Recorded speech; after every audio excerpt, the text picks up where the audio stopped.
Welcome to Midwest Paranormal Presents Paranormal Soup. I'm your host, Jason Bland, and tonight's guest is Courtney Marchesani. She is the author of 4 Gifts of the Highly Sensitive. I've been reading this book. It's Embrace the Science of Sensitivity, Heal Anxiety and Relationships, and Connect Deeply with Your World. We just had Deborah Katz on last week to talk about how you are psychic, and we're talking about these abilities. Tonight we're getting a little more of the science of it. Now, I know Courtney she's also intuitive and has these abilities, and she had an amazing experience that helped her know when a building was going to be on fire. And I've been reading this book. It's not, like last week we're really getting into how to develop your psychic abilities. This is really too about the different aspects of sensitivity in that. I can't wait to talk about this. Something I've always been interested in. Everybody's heard my stories and know I've had a lot of psychic experiences and weird experiences all my life, and just trying to understand it. And I really am enjoying this book. Haven't finished it yet, but I'm close. It's 4 Gifts of the Highly Sensitive by Courtney Marchesani. She's going to join us here. She's actually in the waiting room right now, and she might join us for the World Wide Web of Weird, but otherwise her interview will start after our first commercial break after the World Wide Web of Weird.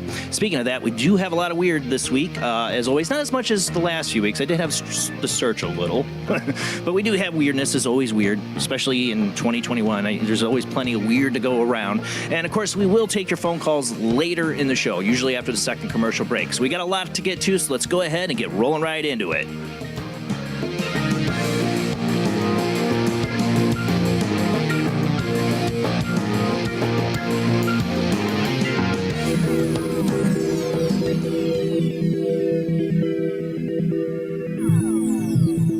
Welcome to another night of Paranormal Soup. As I said before, I'm your host, Jason Bland. Tonight's guest is Courtney Marchesani. Now, Courtney, am I even coming close to saying your last name right? Oh, you got to unmute yourself. Yeah, you're doing a great job.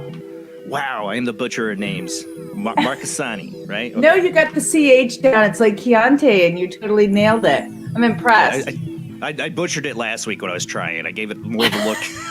I was like, next week is Courtney Merch, and I don't know. I should have Yeah. You're not the only one. Well, it's a pleasure to have you on the show. Like I said, you're welcome to join us for our new segment, World Wide Web of Weird, and jump in on any of these stories I'm covering tonight. Of course, joining me every Sunday night is my lovely co-host, Jamie D. How you doing tonight, Jamie? Doing well, thank you. Like I said, I had to search for some World Wide Web of Weird stories this week. I'm sad I missed Weird Wednesday because I missed the guy licking the monkey's butthole to get the peanut out. Yeah. Wow, that's a story. Is that true or not? I don't want to know. And also from St. Augustine, Florida. And no, it wasn't in Florida that happened. Is Rob Autry. How you doing tonight, Rob? Pretty good. It's 2021, so it's probably true. Now, you guys got an interesting show coming up for Weird Wednesday this Wednesday, right? You got a guest for this Wednesday. Jamie said, "Is it all right to announce that? Who you guys gonna have?" Yeah. Yeah, we're going to have Lola, and she's a first-time author, and she's going to be talking about her experiences being raised in a cult-like religion. Yeah, that's Thursday, the day after is my birthday. I turn 42, and I get to stay up late that night, and I won't miss this one. I fell asleep again before the show last Wednesday. I'm not gonna miss this one because this sounds really interesting. I can't wait to hear it. We got a really interesting guest tonight, Courtney. Like I said, feel free to join us in on the news segment, but we got a lot of weird to get to here. So let's go ahead and roll into the World Wide Web of Weird.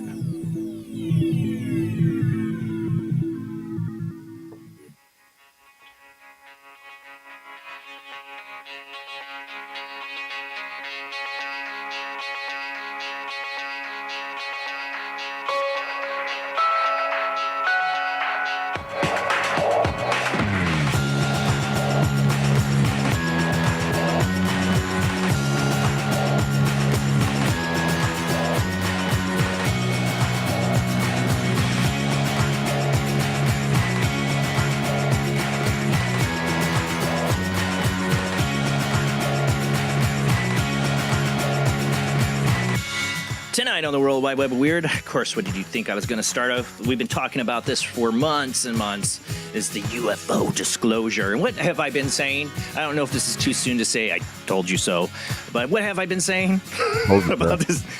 Yeah, right? That there would be much of nothing to come from this. Well, initial reports coming out of the U.S. UFO report, we don't know what they are. For those listening on the Paranormal Soup radio network, on the Paranormal Radio app, we are a webcast. We do show videos and pictures, but I will narrate as best as possible. So yes, the first article here. Oh, why did I remove it? There we go. U.S. UFO report. And of course, short articles from Unexplained Mysteries. Great website just for my radio show to be able to have short articles. UFO report. We don't know what they are. Back at the end of last year, an obscure committee comment attached to the Intelligence Authorization Act required the Secretary of Defense and Director of National Intelligence to file a detailed report on what the U.S. knows about the subject of UFOs, with a particular emphasis on sightings of unidentified objects by the U.S. Navy pilots during exercises off the East Coast. While a public version of the report isn't due until last month, officials who have been briefed on it, I cannot talk tonight, on its contents have already revealed what they know, which is nothing. According to the report, analysis of 120 incidents involving UAPs over the past decade have revealed that there were not cases of secretive U.S. military or other agencies' technologies that have been mistaken for UFOs. So at least they ruled out it's not ours. The report also seems to conflict itself by claiming that there is no evidence that these objects are extraterrestrial in nature, yet concludes that at the things stand, they remain completely unexplained. There's no evidence they're not. I'm just saying. I mean, there's no evidence that they're aliens because you haven't shot one down, right? And found the body, right? Again, what did I tell you people? Well, we may be able to find out a bit more once the public version of the report is released, no. But in the meantime, it seems that there is no denying that these objects are real, and even government officials seem to have a little clue as to what they actually are. Yeah, they have little clue. Public officials. This is deep, buried within the U.S. government. It's actually in private companies, I think, ever since the 50s. It's out of our hands, right? No, there's people that know. It's just not your senators. It's not your even some of the top military people don't have a total clue about it. I think they are mostly clueless. That's why they can't talk about it. It's like, well, they're probably aliens. Like they'd be like the ancient alien guys. Must be aliens, but we don't want to tell you that. We don't want you to panic. What's the panic? That's what I'm curious about. I mean, what's the panic going to be? Has anybody asked that question? I don't think. Right. I mean, at this point, most people aren't even paying attention. Yeah. I think you can tell people are aliens. Like, oh, okay, cool. What's Kim Kardashian doing right now? Exactly. I think our priorities are a bit messed up. I think this is the time for UFO disclosure. I think most people would be like, huh? Yeah. Did anybody here on the panel read Trinity? I just read Trinity when I came out to the East Coast from Alaska. Jacques Vallée's book with Paola Harris. Did you guys read it? I haven't read Jacques Vallée's book. I want to. It's awesome. Yeah. It's so awesome. I read it in 2 days. I read it on the flight, and I was like, shh, shh, shh. It's so wonderful. It goes into the incident down at Trinity and how there was basically like an atomic bomb went off in that area, in the Trinity site. And then that's when a saucer came and crashed, and there's firsthand witnesses. It's an unbelievable story. Does he? You haven't read it. I want to read it. One question is: does he make any examinations of like its relevance or coincidences or connection to like the Tuskegee incident in like Russia? Because a lot of that sounds similar to the Trinity.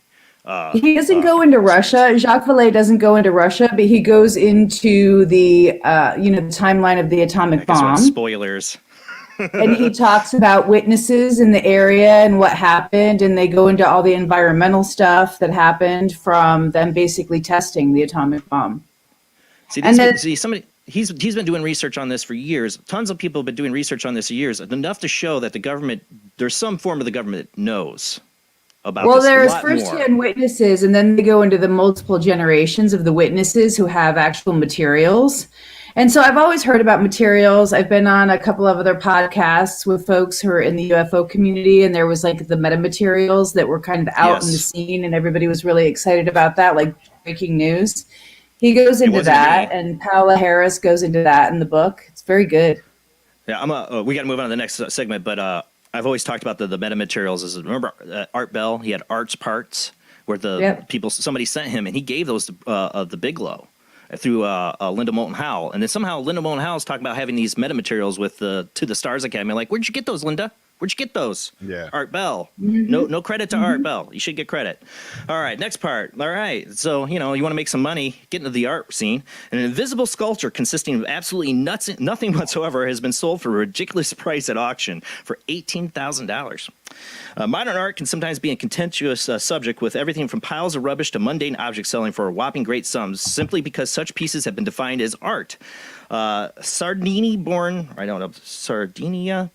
artist Salvatore Guru, however, has now taken things one step further, perhaps as far as it can possibly go, I believe so, by presenting and selling an invisible sculpture at an auction entitled I Am.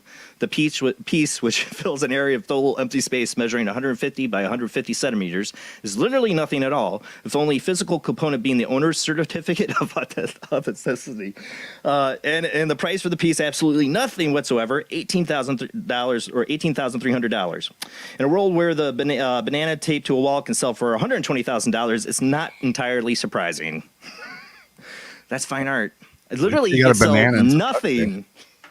Nothing, and it's art. Was that an auction or like buy it now price? It was an auction. So people bid on this to get it to that price. So there was a whole group they don't tell me what the starting price. They got the. Well, have you guys been watching this whole thing with like Bitcoin and the cryptocurrency and these things that people are making, like avatars? I can't remember what they're called, like NFGs or something. That they're like Hollywood people that are making them and selling them for $1 gazillion on Bitcoin. Yeah. I mean, I don't understand how the whole cryptocurrency thing, but I mean, that's a good gig if you can get it.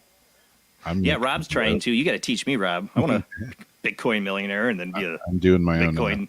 What's it called? Is it called an NG? NR? What are those things called? The avatars? NFT. I didn't know about the avatars. NFT. NRT? NFT. Like non-fungible token.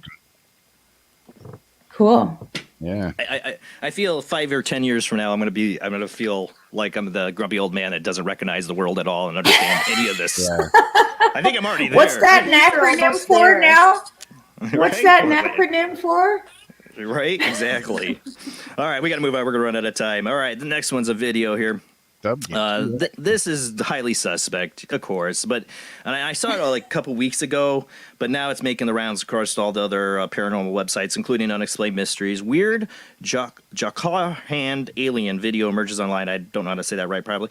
Peculiar video, which was reportedly filmed on Chadwa Dam Bridge in Jharkhand's Hazaribagh district in India, shows what many are claimed to be an alien entity exhibiting abnormally thin limbs and an unnaturally white complexion. The stick figure can be seen walking along on the highway in the dark, illuminated only by headlights on the oncoming traffic. And I've seen a lot of people saying, like, oh, walking alien. I don't know. There's always these videos from India. This one's creepy, though. Go ahead and play it. Roll that paranormal beam footage. Now imagine you're driving down the road. You see these guys kind of swerving around it. There's no audio. Like they have their creepy music audio. I don't want that. But I would love to know the audio. Even if I can't speak their language, I can intone the excitement or reflection these guys have on a bike of seeing this. So would you stop? Oh, wow. I would. Okay, I Maybe see it. thinking somebody needed help. Is that what they're trying to figure out? I would stop. No, I you wouldn't. know. Hell no. Hell to the no. I would not stop. No, What are they maybe thinking? somebody was naked and needed help or having a mental breakdown. I would, know, but Maybe. Still, yeah. approach with But I'd stop caution. but if I was on a motorcycle, I would not stop because I don't have the confines of locking the door. Roll Exactly. up the window. Roll up the window, kids. Roll up the window. Well, what you don't have that happened? option. Did Nothing. they say That's what why I happened? hate these videos. This is my point. I begrudgingly showed this video because it's another one from India. Nothing against India, but they get a lot of these paranormal crap videos out there. This is a pretty scary, interesting one compared to a lot that I see. But there's so much faking for these channels in India and Pakistan. It's like a cultural thing going on right now. There's a ton of this on YouTube. I don't know if this is real. There's no provenance for this. I don't know who these guys were that filmed it. Again, it's an interesting video. That's all you can say. I've seen the ones where they have like cameras set up outside. There was one in Ohio one time where somebody had an outdoor camera set up and you saw a big flash of light. Did you guys see that one? It made national news. Huge flash of light. I've had several stories like that over the last 6 years of doing this show, so you might have to be more specific. It was but Ohio, it interesting. sounds familiar. I think I have. I probably have. A lot of this with with doorbell cameras and all that, we're getting great footage of weirdness in the skies because everybody's got cameras now. We're in the surveillance state. It's great. I guess that's the shiny side of it. All right, let's move on here. Baker. All right, next one. I'm driving by that one. All right. Haunted doll terrifies Australian town. I took this. They had this one on Coast to Coast, but I thought it was really interesting. Residents of a small town in Australia say their community is plagued by an unsettling presence in the form of a haunted doll that brings bad luck to those who get too close to it. The eerie object, which can be seen on the picture here, sits on a swing located in a mangrove swamp in the tiny town of Lucinda. Among the mere 406 people living in the community, tales about the creepy doll and its unnerving powers have spread by the way of whispers from residents seemingly afraid of upsetting the odd object. The parliamentarian Nick D'Amato, who represents Lucinda and several other nearby towns, indicated that everyone seems to know about the doll, but nobody really wants to talk about it. Be that as it may, local legend states that anyone who comes too close to the object winds up suffering some sort of bad luck. The most frequent victims of the doll, D'Amato said, are people who are boating or fishing in the nearby waters, and has claimed that even saying hello to the object can be unleash its ear. Wow. Moody little doll. This might be pure circumstances or just a modern wives' tale, D'Amato mused, but it is something I'm definitely not willing to toy with. Although the origins of the doll appear to be surrounded in mystery, one business owner in Lucinda claims that the little girl and her swing were created by a local couple as something of an art installation with the goal of adding some color to the community. Should that be the case, their mission has proven to be a strange success, as the town has now become infamous for being a home of a haunted doll that curses anyone who dares to go near it. I would not be surprised if that's the true case, that some people put this up as like an art thing or a decorative thing, and then it just, humans are humans, and the story spreads. It's a doll, and it's going to creep people out. And it's been there for how long? How long did it say? The 80s? It's been a long. It's like been a while. Bloody Mary. Do you guys remember the game Bloody Mary? That if you go to the course. bathroom and you look in the mirror, it's like if you look at the doll, then you're gonna have horrible luck and be demented and tormented. I wouldn't look at it. Placebo. I even had people turn down a Shaggy doll, Scooby-Doo Shaggy at a haunted location. There was like, we want to get rid of this doll. He's giving us bad. I'm like, it's Shaggy. I took it home. As a paranormal investigator, I don't usually do that, but my kids love Scooby-Doo, and I'm like, I don't think the Shaggy doll's haunted. Sorry, I know one of them's probably watching. They gave him bad vibes. It's like, it's Shaggy from Scooby-Doo. Don't you know who that is? I think his stonerness is scaring you. I don't know. But, I do think it's possible for dolls to be haunted. There's some weird cases, I don't know about this doll, but there's a possibility of that. All right, we got to move on here. We're going to run out of time here. Where am I at? Space station. I said this not long ago, and I have you want to talk about intuition? I have a real bad feeling for the International Space Station. I keep bad feeling. And I saw this pop up. International Space Station sustains space debris, lucky strike. And what has served as a chilling reminder of the threat posed increasingly large amount of space debris in Earth's orbit, mission managers have identified a damage to the exterior of the International Space Station during a routine inspection. Fortunately, the hole, which was found in a robotic arm operated by the Canadian Space Agency, does not appear to have put any of the station's 7 astronauts in danger. It remains unclear what exactly the offending object was or when it actually struck. There are a lot of stuff out there traveling over 17,000 miles per hour and obviously can do a lot of damage. This one didn't do any real damage. It went through some insulation, and we don't even know if it hit part of the arm. But it's some pretty scary stuff. And there's people who want to pay money to go to this thing, and now Russia wants to back out of funding it or being a part of it, and other countries might back out of it. What's going to happen? It's been controversial. Did you guys see about the screw holes in the International Space Station? Like, it was probably like 3 or 4 months ago. It was between the U.S. and Russia. It was a big scandal. Yeah, and well, we're obviously not on the best of terms, and having there an were International holes Space Station drilled. There was holes drilled through the Like side of it, and the sabotage. Russians said that it was sabotage. That the U.S. did it, and there was some And that's when accusations. and that's when they they basically made the announcement they're pulling out. You know, it was about the same time period. So somebody doesn't trust somebody, and I don't know why they would who would sabotage it and why. You know, it's a lot of money. If you look at the up drill there. holes, they actually show the drill holes where they took pictures of it up close, and you can kind of see. Yeah, it's not like an accident happened. No. It looks purposeful. Looks like somebody maybe got a little stir crazy up there. I don't know, but nobody fessed up to it. Nobody knows why they're there.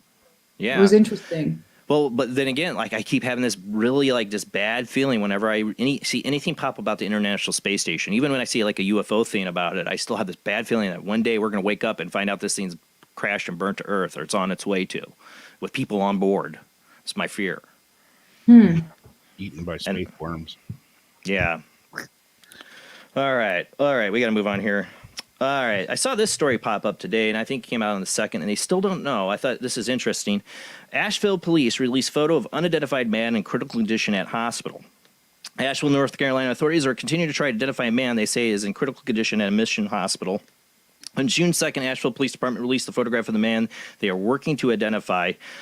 He also has these really interesting tattoos. You can show them on this other thing. This is what they put. Detectives are still trying to ID a man in critical condition. In addition to that, the tattoo of a cassette tape. He has a Da Vinci flying machine tattoo on his left side, and the man's response to vibration tattoos on his left chest. The unidentified individual is described as a white male, approximately 5'5" and 142 pounds. He has brown hair and blue eyes. On May 20th, APD released a photo of one of the tattoos on the man's body. So he's been there for a little while now. The tattoo, which is on his lower abdomen, is a cassette tape with the letter A on the side and the number 2 on the other side.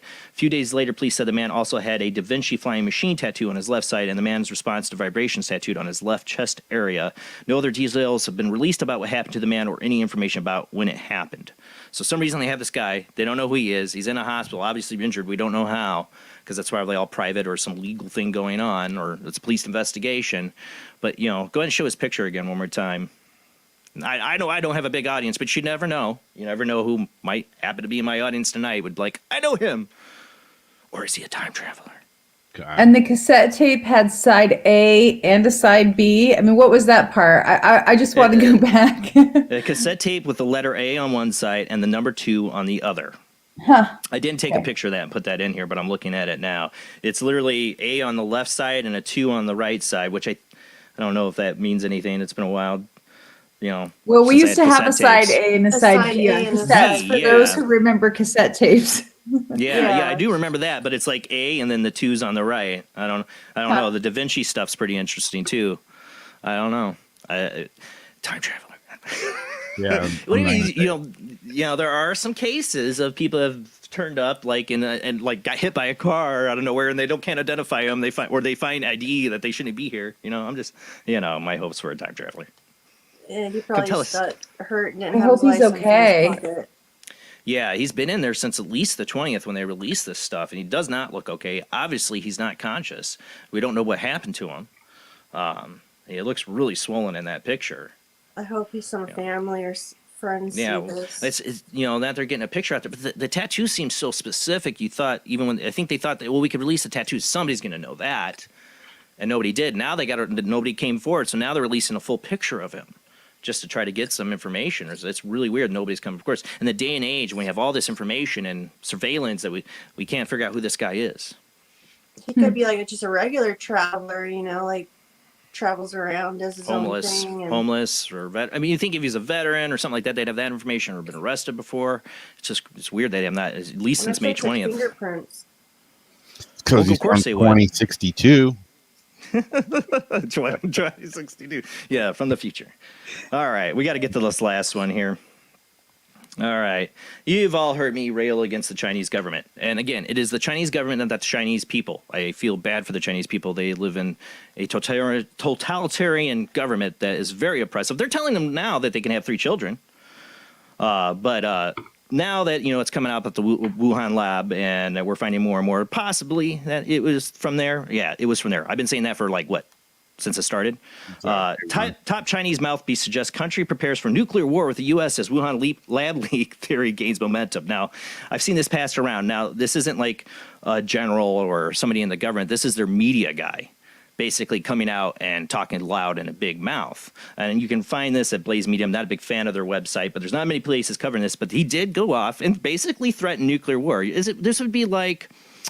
Of course, we don't live in a communist government where the heads of media are directly tied to the Chinese government. Yeah, I bet it'd be like a big Rupert Murdoch or somebody coming out and saying we're going to go to nuclear war with China.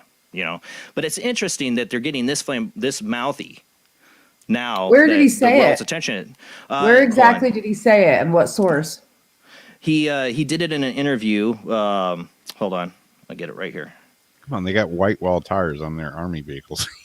This is what he said, but It's like the Cars movie. Did you see the Cars movie? Do you have kids? yes, The White Walls. Oh yeah. It was an interview with Australia's Daily Telegraph. It was Okay. published there. He has a China Twitter-like social media platform where he's also made these comments. Okay. This is what he says. Given the U.S. intensifying U.S. strategic containment of China, I would like to remind once again that we have many urgent tasks, but one of the most important is to keep rapidly increasing the number of nuclear warheads and strategic missiles like the Dongfang 41 with extremely long range and high survival capabilities. This is the cornerstone of China's strategic resilience against the United States. We must be prepared for a highly intensive showdown between the U.S. and China, at which point a large number of DF-41s and JL-2 and JL-3s will be backbone of our strategic will. Our nuclear missiles must be so numerous that the U.S. elites will tremble at the thought of military confrontation with China at this time. That's just a great way to open the door of diplomacy. One of the things that I've been saying for a while now is to, connect the dots.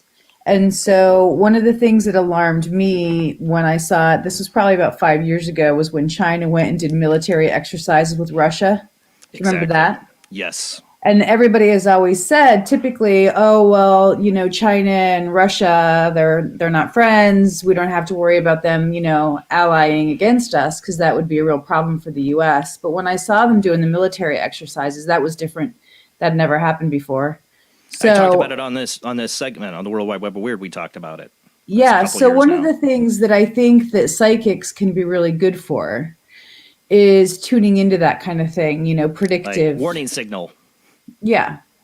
Yeah. And so we can get back to it, but I had a vision a long time ago. I've never talked about it. But I always pay attention to the red star. The red star is the military star for Russia. And I had a vision. It was a long time ago, and it was pretty scary, but it was a big black battleship that came into the San Diego harbor, and it had that big red star on the hull. And, time is always funny when you have intuitive visions, but I always kind of pay attention to what's going on with Russia because of that. Yeah, yeah.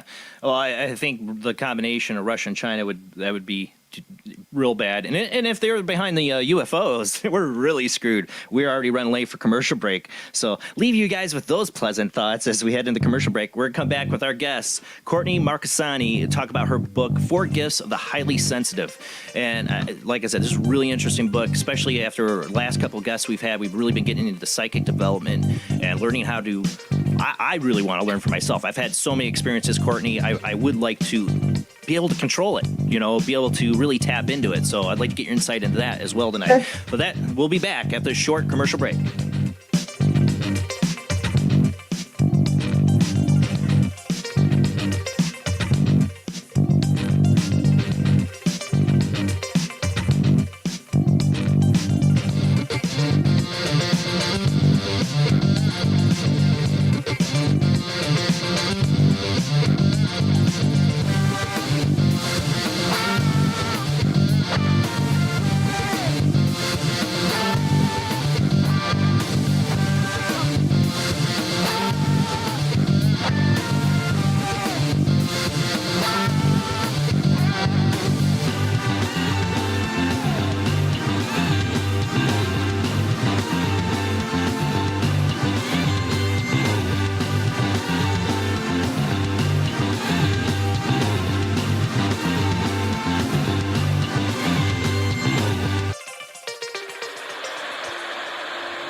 Join us every Wednesday night at midnight Eastern Standard Time for Weird Wednesday, the live stream, with your hosts Jamie, the Living Dead Girl, and Rob, the Phantom, where we'll talk about all things paranormal, including zodiac, astrology, tarot card and oracle card readings, live ghost boxing and spirit communication, where we'll do Voices from Beyond, the Cold Case Files. So we hope you join us live on Facebook and YouTube every Wednesday night at midnight Eastern Standard Time. We hope to see you there. Bye-bye.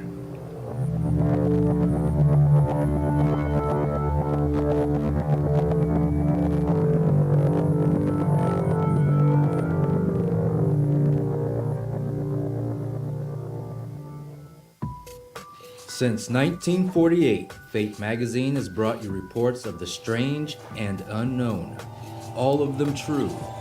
Fate Radio is carrying on that tradition, bringing you the unusual, macabre, strange, and bizarre. Join host Kat Hobson Sunday nights from 8 to 10 p.m. Eastern on WBHM Digital Broadcasting.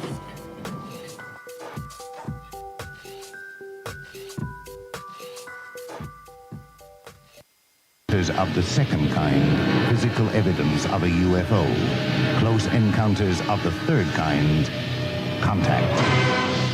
From Steven Spielberg, the director of Jaws, comes one of the most ambitious and unusual films ever made. And what you will see has never been seen before. It's a cosmic mystery crossing what many scientists believe will be the next threshold of human experience.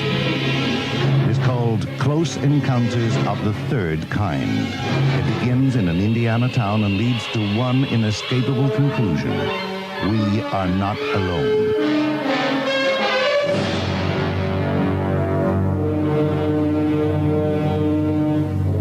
Close Encounters of the Third Kind. Certificate A. Now showing at the Odeon, Leicester Square. The international chart-topping, Haunted Horror of Haverfordwest has been described as terrifyingly real, a must-read, shocking and chilling brilliance, genuinely worrying, utterly frightening. Don't read before bed. Described as one of the spookiest writers out there, best-selling author G.L. Davies presents Haunted Horror of Haverfordwest. The true paranormal account that is shocking the world. Dare you enter? Dare you read? Haunted Horror of Haverfordwest is available on Amazon, Barnes & Noble, Kindle, and wherever books are sold. Pray you never have to live there. This is the sound of a space clock aboard a U.S. satellite 180 miles above the Earth. No one winds up this timepiece. It's powered by a tiny battery, a battery that delivers power for years without replacement. Now the same type of battery, the Duracell battery, can bring new reliability and long life to your battery-operated equipment. Radios, cameras, toys, all run far longer. Duracell batteries, the long-distance power cells, outlast any ordinary battery. The same type of battery that keeps space clocks running for years can bring long life to anything powered by batteries. Dura, as in durable. Cell, as in power cell. The Duracell battery, made by Mallory. Are you intrigued by Paranormal Talk Radio? You'll love the new Paranormal Radio app from Talkstream Live. You'll find a great selection of talk shows covering UFOs, ghosts, strange phenomena, and much more. Download the Paranormal Radio app now and start listening to the very best in paranormal talk entertainment, including the network you're listening to right now, the Paranormal Radio app, free in Google Play and the iOS App Store. Switch to DCS ranging. 240, nominal to profile. We're in the pipe, 5 by 5.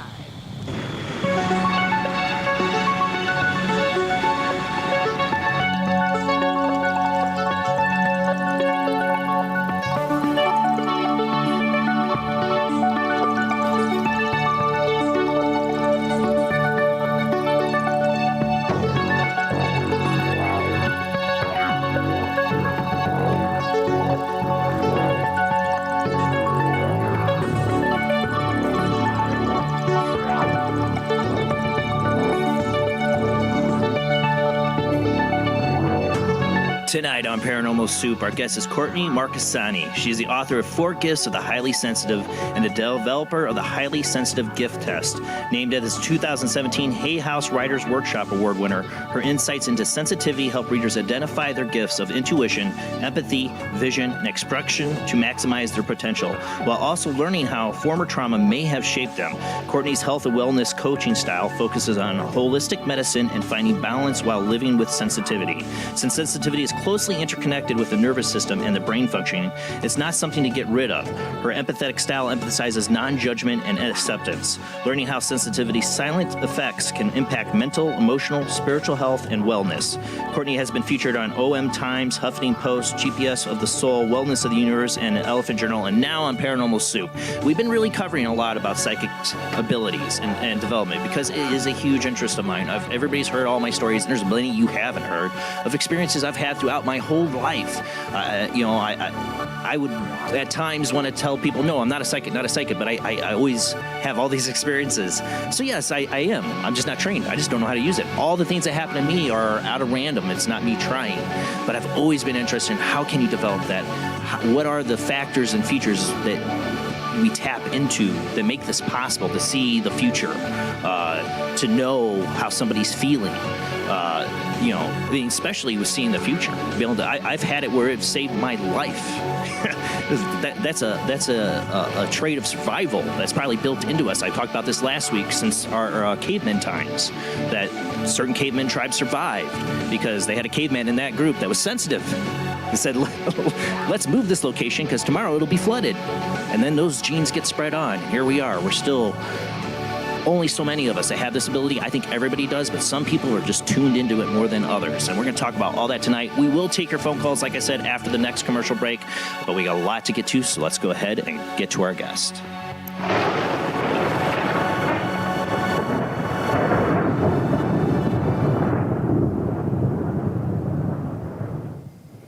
It's a true honor to have you on the show tonight, Courtney. Thank you for coming on.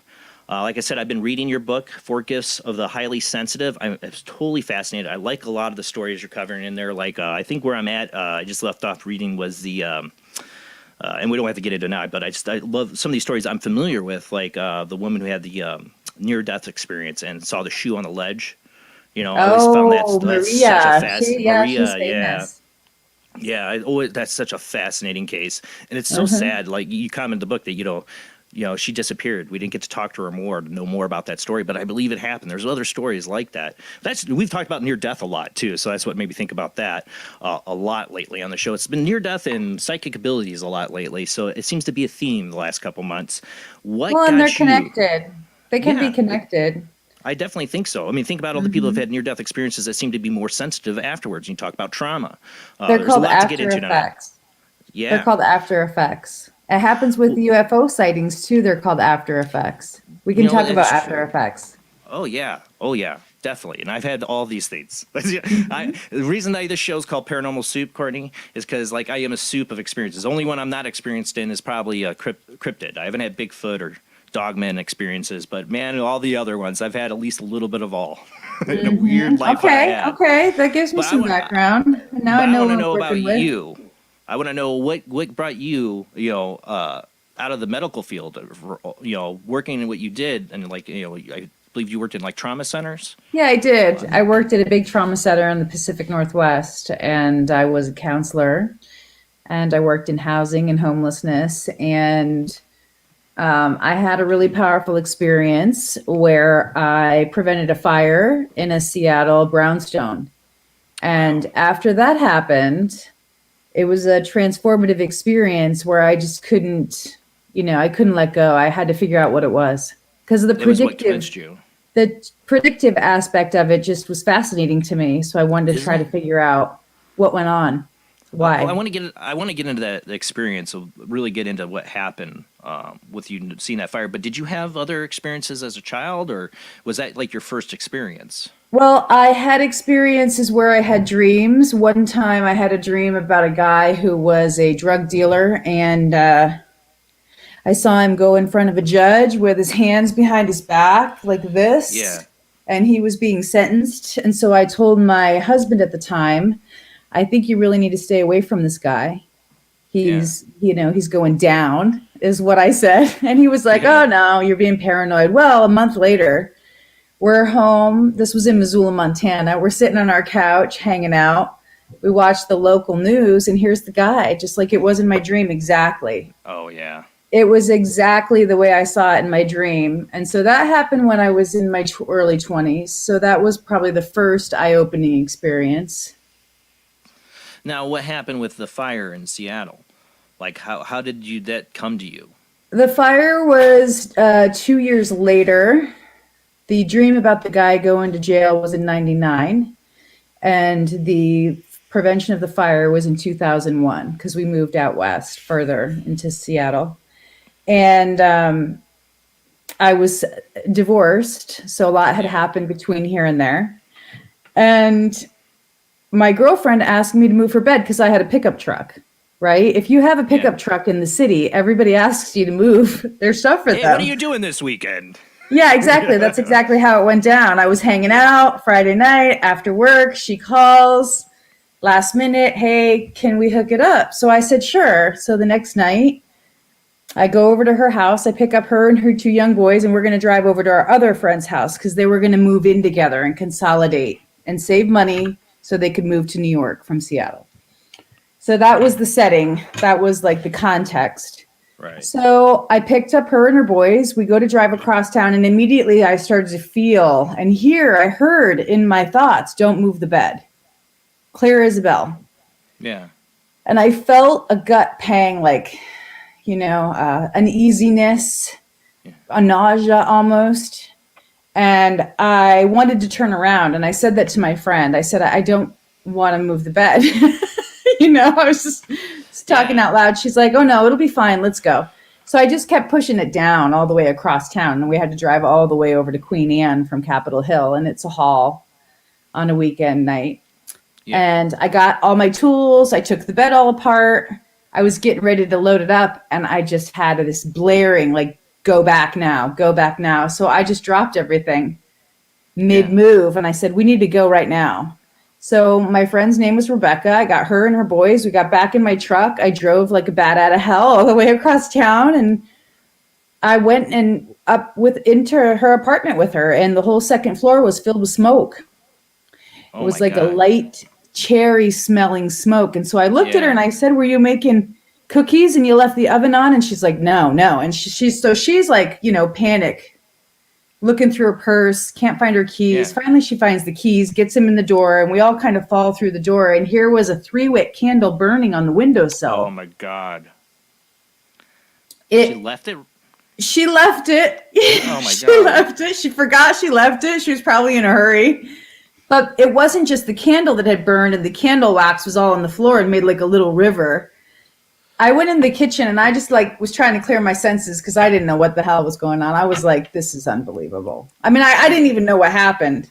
Then her boys start screaming in the living room. And I was like, what now? And I come in because it's a small building and I'm like, shh. And then I come over and she's like, no, Courtney, look. And they're all looking at the bamboo light cover, the window shade that was covering it. And it was black. And it was singeing and it was smoking and it was about ready to go on fire. Oh my God. Like a second. If we would have gotten there and later. Another minute, that probably could have been torched. Yeah. So I didn't know what it was. I didn't know what it meant. I was changed by it. And that's when I said, I'm going to try to figure this out. And so it's been 20 years since that experience happened, almost, to the year. Yeah. Now the thoughts that had to go through your mind, was that, I mean, I've had a lot of people on with experiences like this, and we talk about it constantly every Sunday night, do you think, I mean, because I believe I've had so many experiences that some are like a knowing or intuition, but sometimes they're communications. Like people have had loved ones come through and communicate, you need to go back, or, stuff like that. You think, there's so many realms of possibilities here. Where's your mind go with like what it was? Was it your own intuition or was it something connecting with you to warn you like, hey, she left the candle on, At first I thought it had to be some kind of divine intervention. Right. I was like, this can't be me. I was like, this has got to be coming outside of myself. Where'd the voice come from? Why was it a voice? But then over the years, other things happened. So another experience happened after this where I was heading back to Pennsylvania because my family's still in PA. So I went back home and I said to my girlfriends before I left, do you think I should talk to my family about what happened with the fire? Try to track it down. Is it in the genetics? And they're like, definitely not. Don't tell anybody, right? So I'm like, all right, fine. It's not accepted. I get it. But I went home. These experiences. Well, I went home that summer, so it would have been June 2001, right after the fire thing happened, and I was going to get corn. My mom asked me to go get corn for a barbecue, and I said okay, because it was like a 4th of July thing. Everybody was going to get together because I was home. And I went to go get the corn and they didn't have it. So they're like, go home, come back. We're going to pick it. Right. Because I need like 2 dozen. Yeah. So I go home. My mom's all in a tizzy and she's like, well, go back and get it and take your dad with you. And before I had even left to go get the corn the first time, I was thinking about our old house. Okay. Where I grew up. It's not the house where my parents were living at this time. It was the house that I grew up in, which is a whole nother story. But anyway, it had come to mind like I needed to go back to the old house. A very similar feeling like I felt with the needing to go back to the apartment in Seattle. Okay. Yeah. So I get my dad, he gets in the truck and he says, we need to go back to the old house. First thing. He says it too. And I'm like, oh my God, I've been thinking that. And he's like, yeah, well, that means we need to go right away. Now he had been drinking. Okay. So he's like feeling, loose, relaxed, easy. I don't know, but he's just letting his thoughts flow. And he's like, well, go get a pack of smokes first and then we'll go to the old house. So I'm like, okay. We stop and get a pack of cigarettes for him. We go to the old house and a water pipe had busted off underneath. And there was like 3 feet of water in the basement of the old house. Oh, wow. So he and I had like a telepathic experience together. And that's when, after we figured the whole thing out, it was very paranormal in the fact that there was a water sump pump going underneath the water running and it shouldn't have been. It shouldn't have been. It had shorted out. So my dad, who was a well driller, but also kind of very technical engineering kind of. Yeah. He never got a degree for it, but he was very salt of the earth that way and knew how to fix things. He was just fascinated with why the electricity was running under the water of our house. So he went to go step in it having had a few drinks in him. And I'm like, oh my God. I'm standing at the top of the stairs going, no, don't go in there. And then he recognizes. So he comes back up. He went down to my grandfather's shop and got his hip boots on and everything, and went down and took a PVC pipe and turned off the switch. But it shouldn't have been running in the first place. So, riddle me this, Batman. I don't even know how that was working. But anyway, he sat on the stoop, crisis averted. And I looked at him and I said, have you ever had anything happen that you can't explain? And he was like, all the time. And I was like, what the, like, how come we never talked about this? How come this, is an open, he never talked about it. So I just figured it was genetic. Yeah. But he also, years later, I kind of put some other things together. He also was stopped. He was on his Corvair. It's an old car. A lot of people probably don't know what a Corvair is, but he loved his Corvair. He was dating my mom. This would have been in the 60s. And a green light hovered over his car and the radio went out and everything. And so I started piecing things together over time. I've had an experience with the lights when I was taking my daughter to college. My daughter's now has had an experience. We had it together. Really? She doesn't ever talk about it. But we're experiencers. I mean, my dad and I and my daughter are. There's no doubt. So I don't talk about it in the book. I don't talk about it a lot, but I have talked about it with experts in the field about my family and our experiences and the telepathic ability. He saw a light, but you said you and your daughter both. What's the light like? I'm sorry, I'm so interested in that. Like what I've never talked about the light. I was taking her to college. We drove down from Alaska. She went to school in Medford, Oregon. Yeah. It was just her and I. We had stopped in Livingston, Montana to see some friends there. That was also very strange. It was a horrible experience in Livingston, but we were done leaving Livingston and we were driving through the night to get to Medford for her orientation for college. Yeah.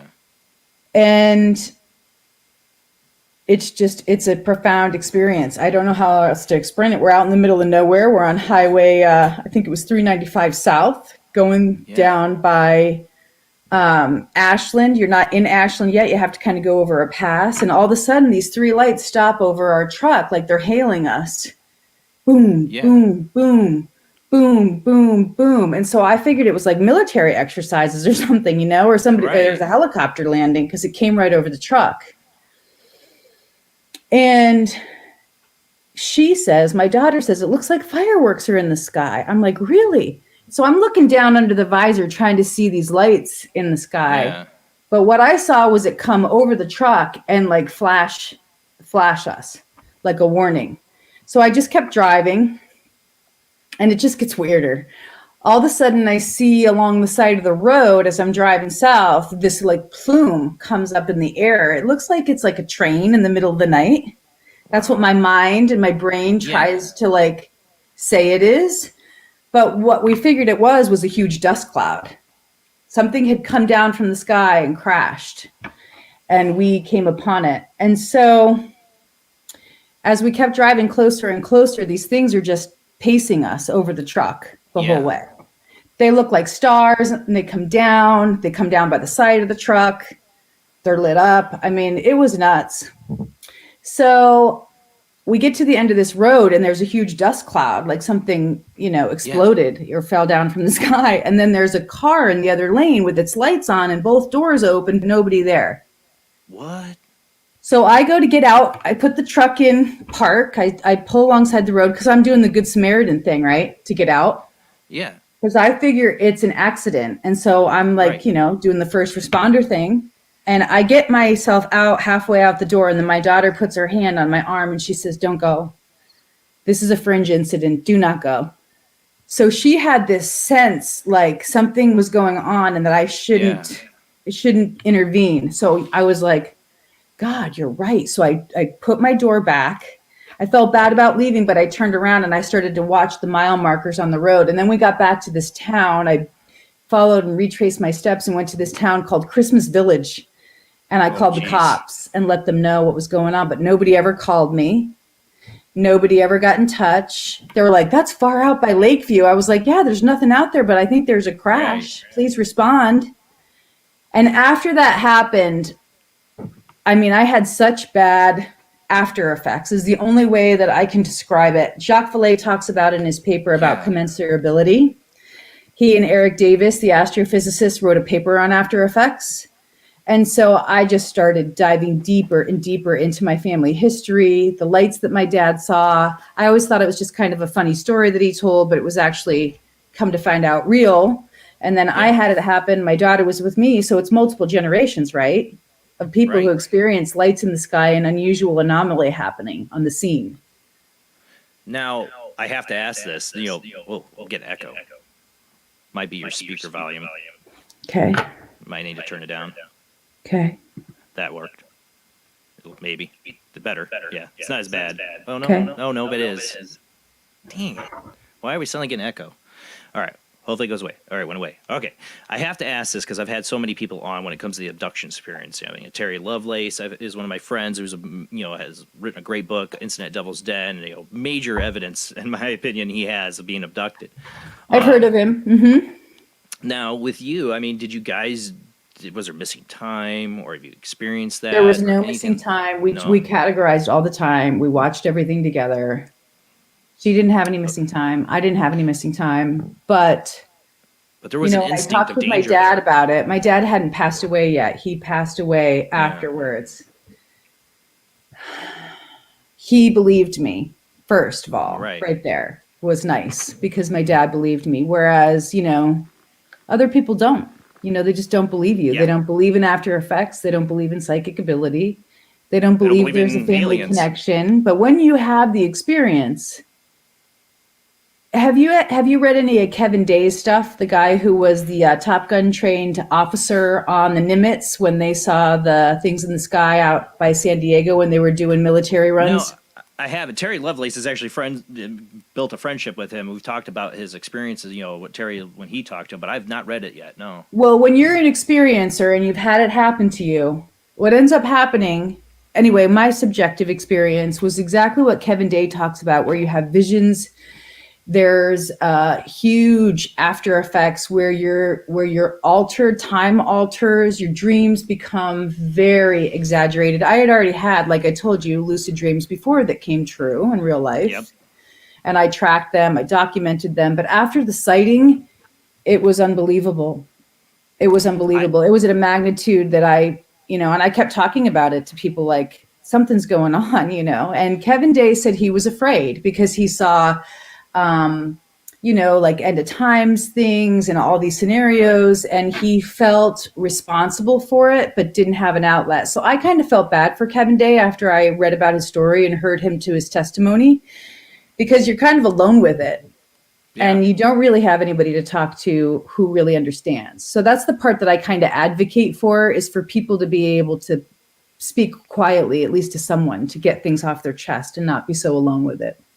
That's why I do this show. It's a support group for people who've experienced the unusual and the things they can't explain, that you just can't talk to your family members for. That's why I started doing the show 6 years ago, because I got tired of holding this stuff in. I mean, me and my wife have a great relationship. We talk about this stuff. That's why I knew I was going to marry her, 20 years ago. Well, because that's what happens is when you have somebody who's experienced something so dramatic and profound and it changes who they are, it's hard for a partner to grow with them through that. And it's also scary and intimidating. It's broken up marriages for sure. Yeah, divorce, definitely. Yeah, because there's an obsessive piece that goes with it that's hard to reconcile when you're in a relationship, and the other person just gets sick of hearing about it if they're not on the same wavelength. They don't believe you. I mean, they just don't believe you. That's a hard thing when your close partner does not believe something that's traumatic to a lot of people. Well, here's something very paranormal I've never told anybody. Only the closest people to me in my heart, who I know love me and believe in me. After my dad died, I had a dream where there was a craft, an actual craft on that old house I told you about, where we went and prevented the flooding. I mean, it was already flooded, but we prevented it from flooding further. Right. And so there was a craft in this dream, and my dad and one of his buddies was up in like a duck blind. They used to hunt ducks. If you're a hunter, you know how you set up the duck blind where you're like down in it. So he and his buddy were like down in the duck blind. And I walk towards the craft, and the door is open, and there's this plasma, okay? Like a purple plasma with like it almost looked like light fibers within this plasma. And I knew that inside the craft that I would connect to it and then be able to fly. Okay. Yeah. And I think to myself in the dream, I need to get my daughter, her name is Maya. I was like, I need to get Maya's art supplies because she's going to come with me, right, on the trip. Right. So I want to get like, crayons and coloring books and all that for her to come with me in the ship. And then all of a sudden I hear this voice that's like, no, you cannot bring her. And so I wake up because I'm not going to go if I can't take her with me. Well, I just read Trinity. I told you that, right? At the beginning of the show, at the beginning of the hour. Yeah. So one of the things that really stood out to me when I read Trinity is that I don't want to give away the book.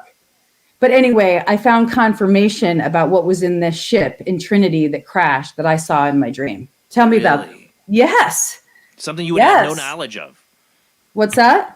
Something you would have had no knowledge of before that dream. It was No. confirmed for you in that book. No. That's awesome. No, the people who came upon the crash found some stuff, and then one of the relatives, like a second generation relative, talked about what it looked like, and it looked like exactly what I saw in my dream, and I was like, okay, I love that.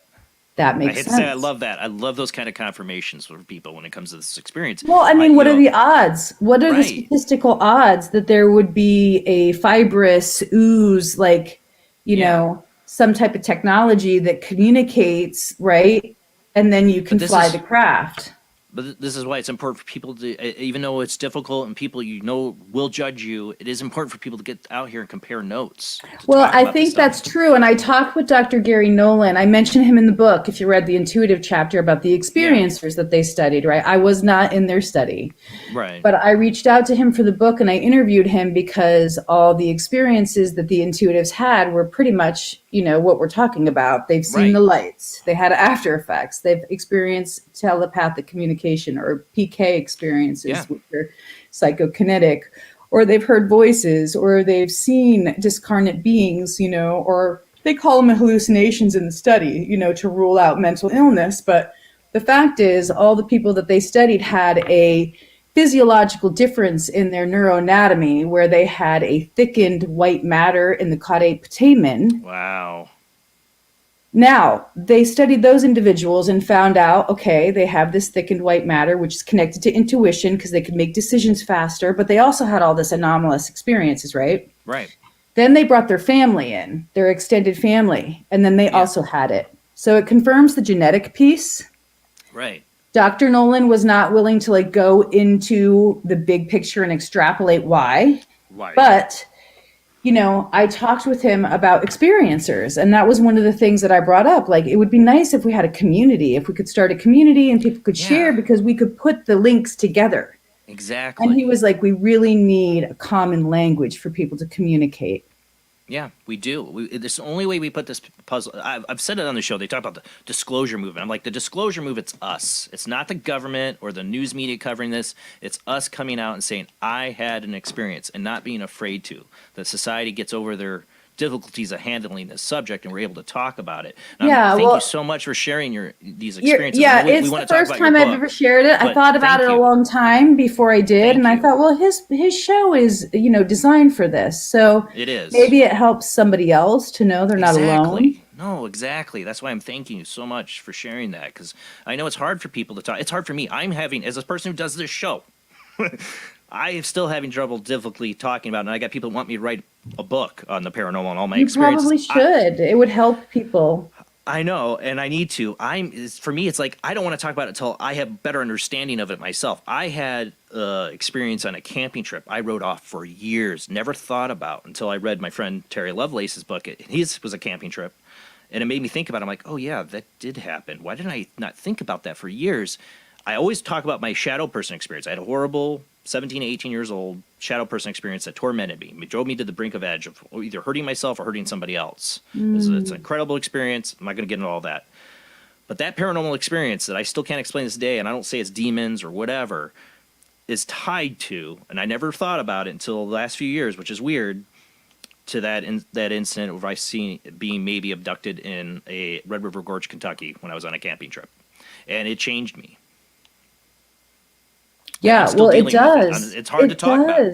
I mean, it does change you. You can't help but, look at it, wonder, open your mind, wonder what it was. I mean, when you're talking about things like that are traumatic, okay, we're talking about traumatic experiences. And I talked to Dr. Nolan about this as well.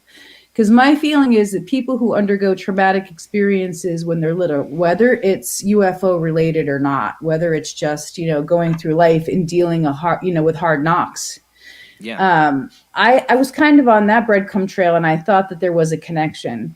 And he hypothesized, he was willing to go to the mat with me a little bit. And he said, theoretically, when you have a traumatic experience, what happens is your brain is trying to heal, right? So it releases all these endorphins and neurons.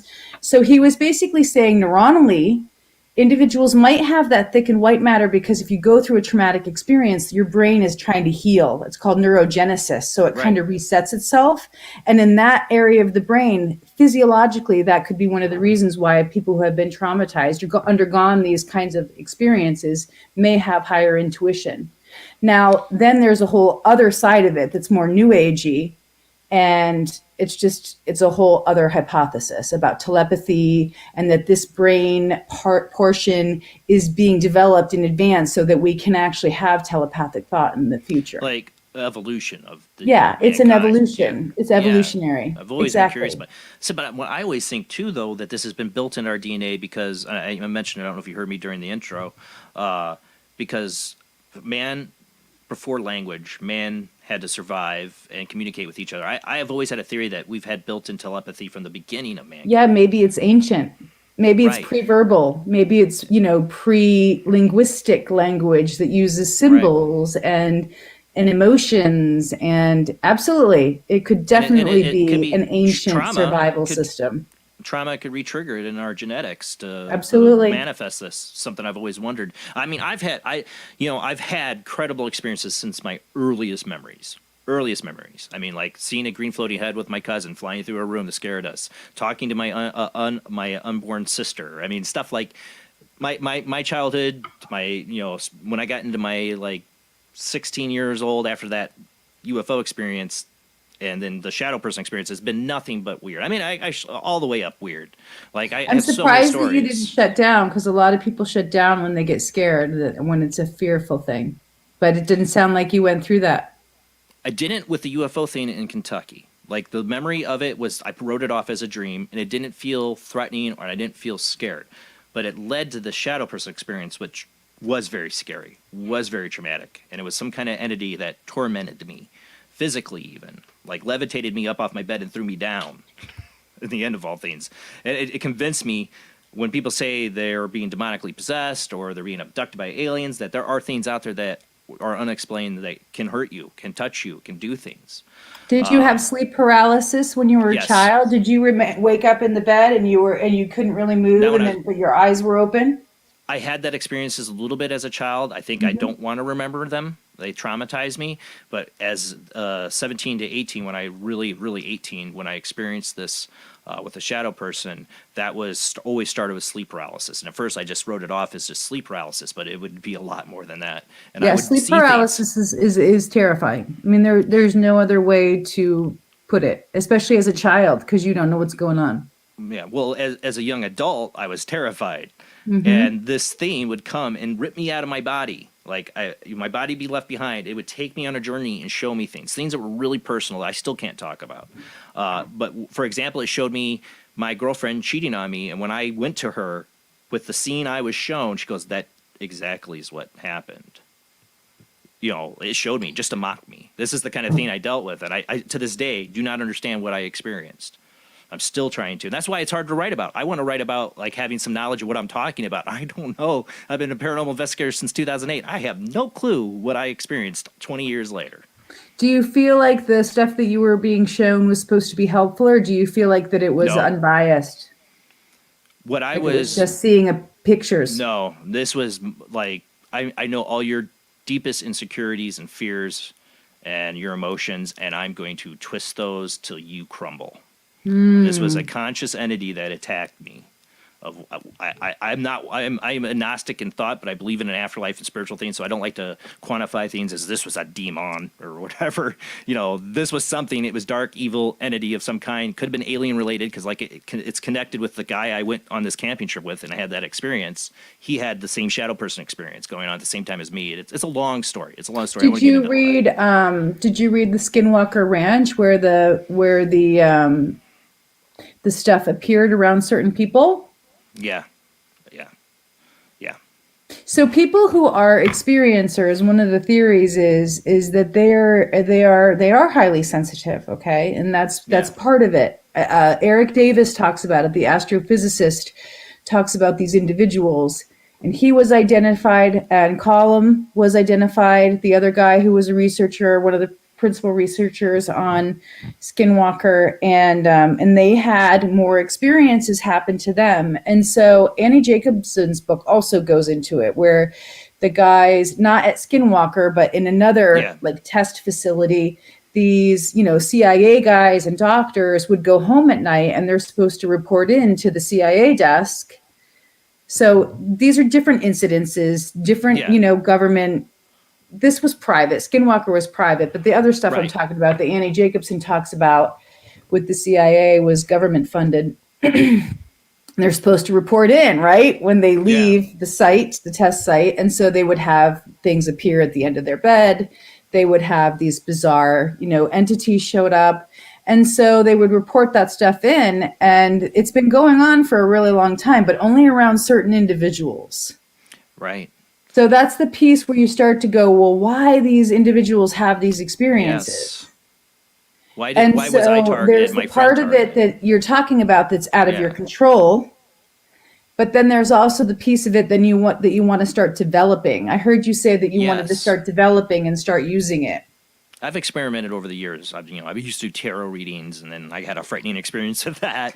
And I've had so many experiences. You talk about I've been fascinated with time travel because of my precognitive dreams, just understanding what time is.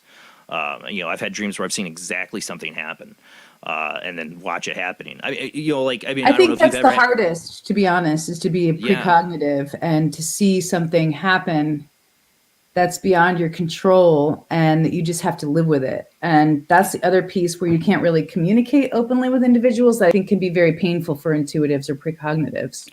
Yeah, because you're going to look at you like you're crazy or not believe you.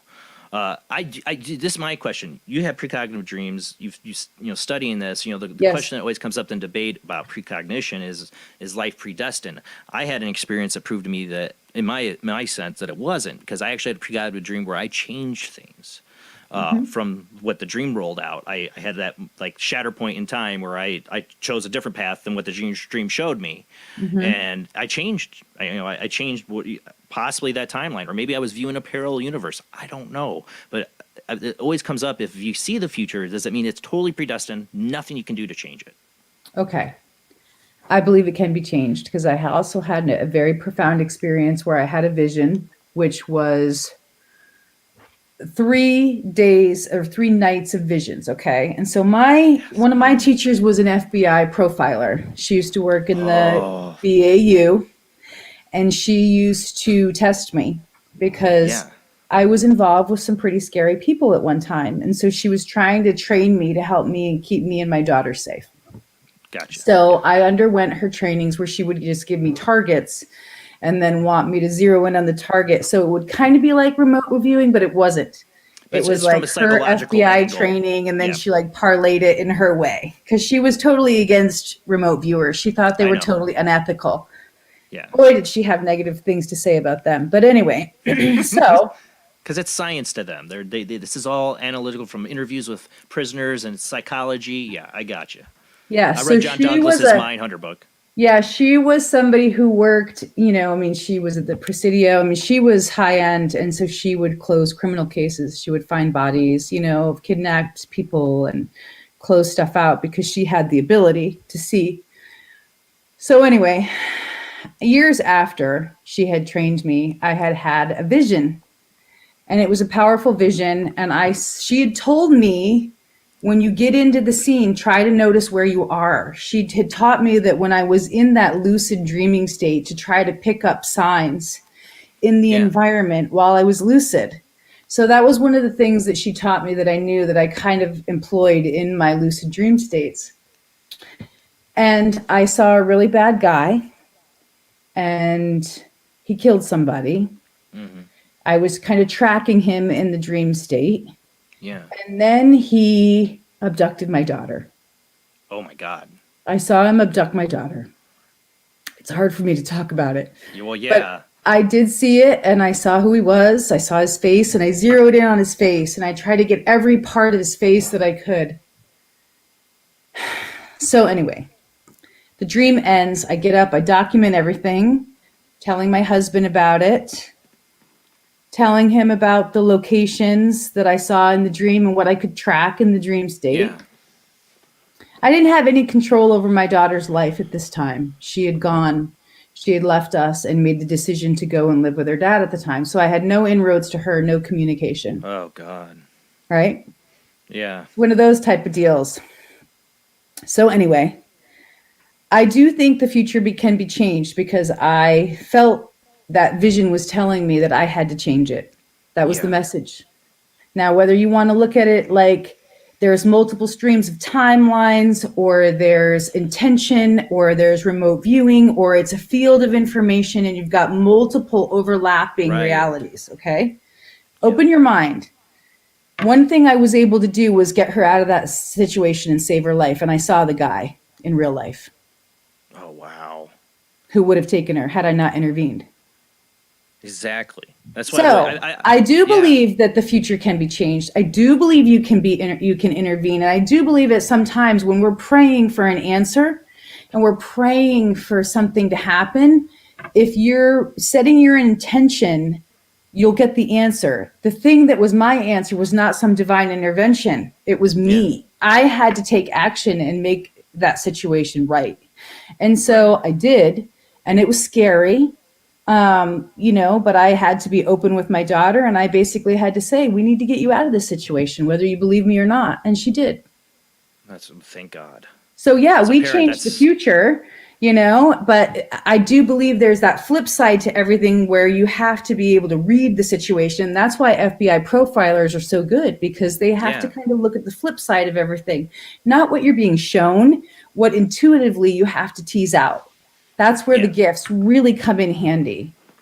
I read years ago John Douglas, the original FBI profiler's Journey into Darkness book, and found it fascinating. But the whole time I'm reading it, I'm like, but you could be intuitively picking this stuff up. They try to relate everything to psychology, and all the interviews they did with prisoners. But some of the stuff, information in that book, he would say he would get. I'm like, how did you get that out of psychology, that intuitiveness? They have their ways, but I swear some of them are remote viewing. There's a real hard issue between people who are really left-brained because they're trying to logically piece things together, right? Step 1, step 2, step 3, where when you're intuitively, you could be way out in front of the curve.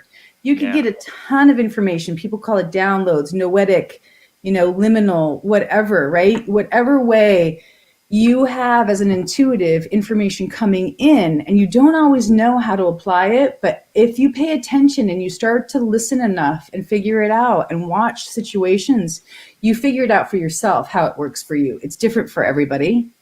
So it sounds to me like you're a very visual person, but it also sounds like you're very deeply empathic and intuitive at the same time. So that's multiple convergence of gifts. I was going to ask you about that. Yeah, when things converge like that, it's almost like echoes are coming into you and you're feeling them and you're picking up, and then you see it.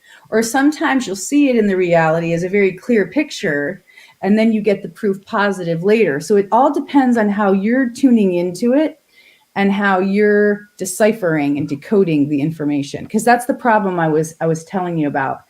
People that are left-brained, when they did the studies on the remote viewers, right? They had what was called conscious overlay. Did you get to that part in the book yet where I talk about conscious overlay? Yes. So your analytical mind is not your friend. Because what the analytical mind does, you might get a flash, right? You get a flash of a bridge or metalworks. And you're like, your analytical mind jumps in and wants to try to put a meaning onto it. Those are the times where you're wrong. It immediately takes you down the wrong track. And then you start to try to like figure it out. I went to see Russell Targ after I stopped the fire. Or the first book I found in my local bookstore was Miracles of Mind. And he wrote that with a healer. Her name was Jane Katra.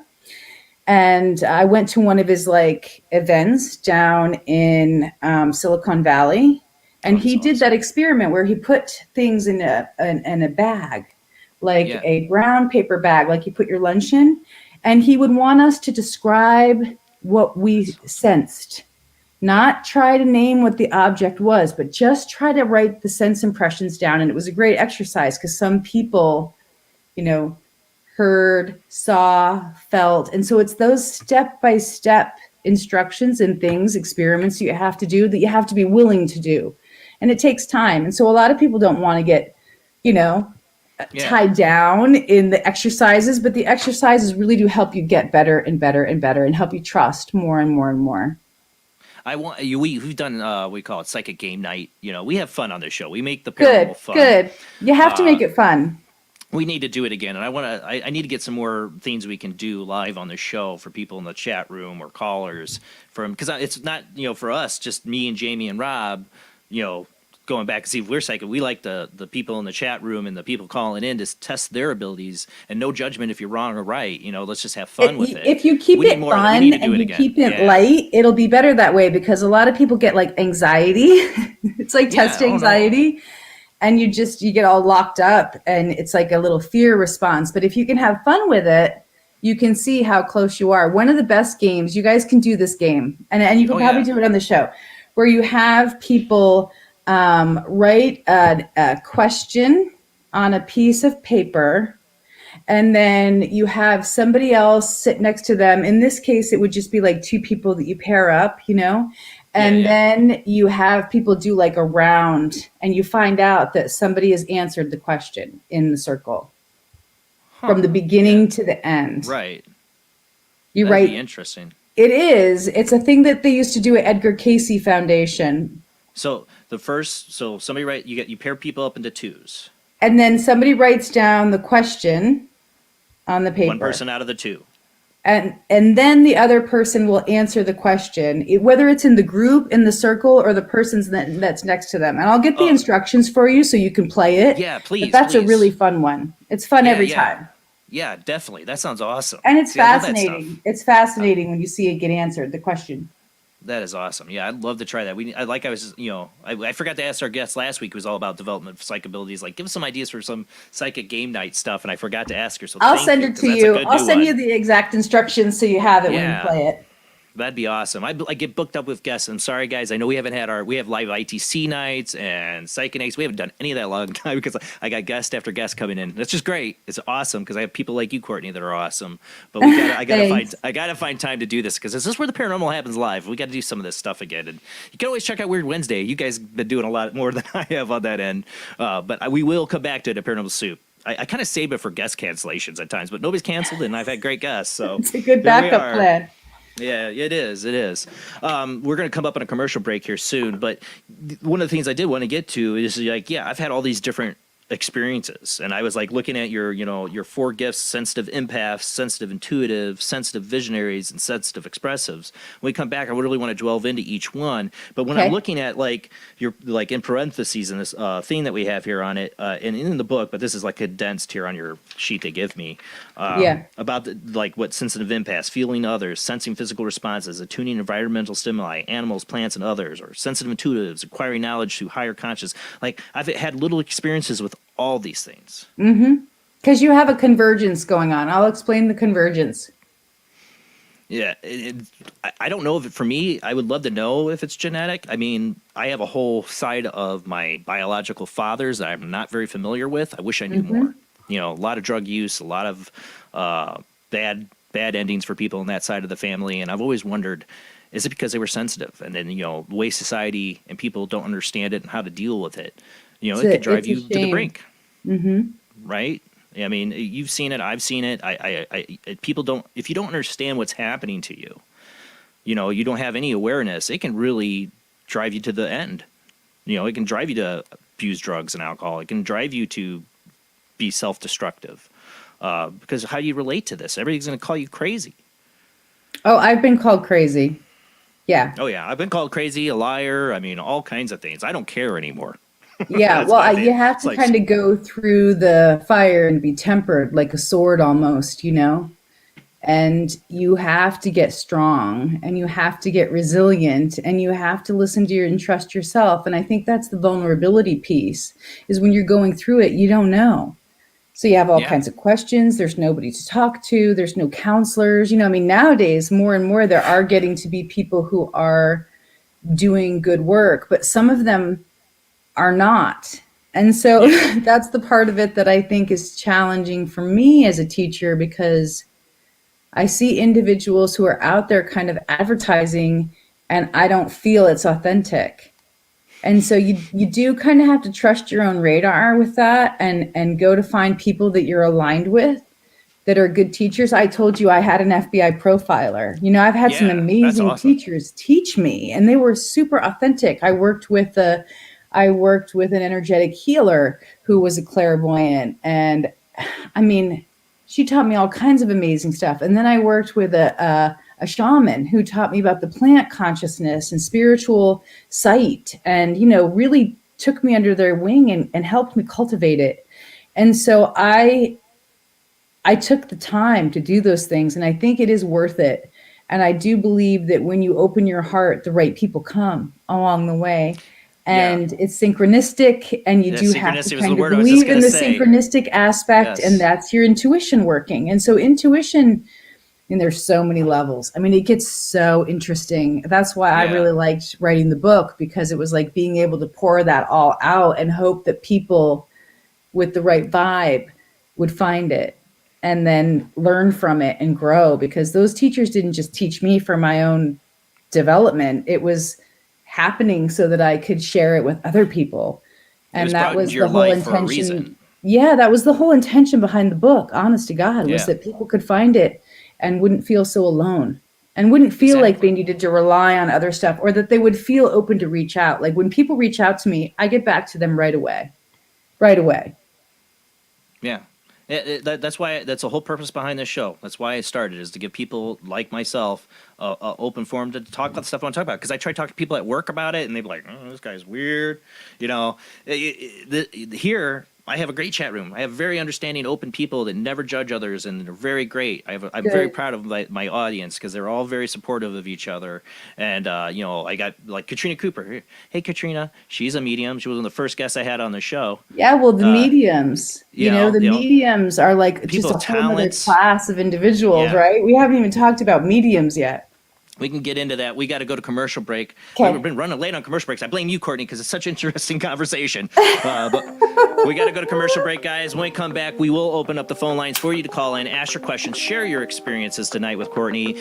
I'd love to hear from you guys about your experiences, just like we did last week. And you know, you talk about synchronicity. I brought this up last week as well, is that I work in retail, and I swear, I have an intuitive instinct when I have conversations with customers that they're into the paranormal. I'll go like, oh, I have a paranormal show. Like, really? Oh my God, blah, blah, blah. And all this stuff. Like, I always know I've not been wrong once, knock on wood, because it could go badly at my job if I was wrong and I bring it up.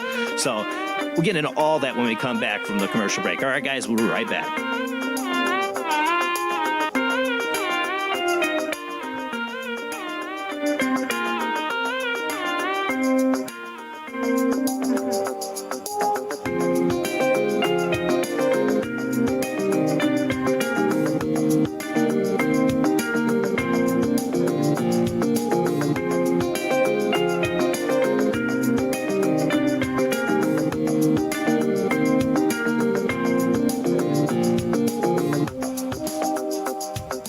He is conducting an experiment into the combined effects of sensory deprivation and hallucinatory drugs. The subject of the experiment is himself, and the experiment is out of control. Ken Russell's Altered States, a film that must not be missed, is in the West End now. Altered States, Certificate X. Do you wish for more paranormal and spiritual content? The Paranormal Chronicles magazine is a free digital magazine crammed with the very best in paranormal and spiritual articles and features. No sign-up, no subscription, just free reading and knowledge for you. Read today at www.paranormalsoup.com. paranormalchronicles.com/magazine.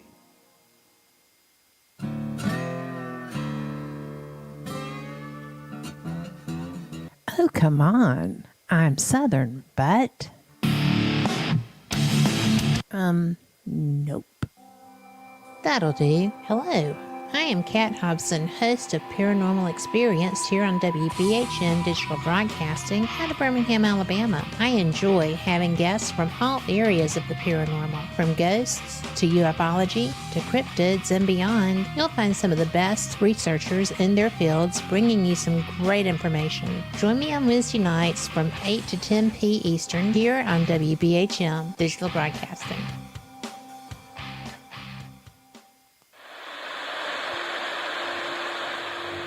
Join us every Wednesday night at midnight Eastern Standard Time for Weird Wednesday, the live stream, with your hosts Jamie, the Living Dead Girl, and Rob, the Phantom, where we'll talk about all things paranormal, including zodiac, astrology, tarot card and oracle card readings, live ghost boxing and spirit communication, where we'll do Voices from Beyond, the Cold Case Files. So we hope you join us live on Facebook and YouTube every Wednesday night at midnight Eastern Standard Time. We hope to see you there. Bye-bye.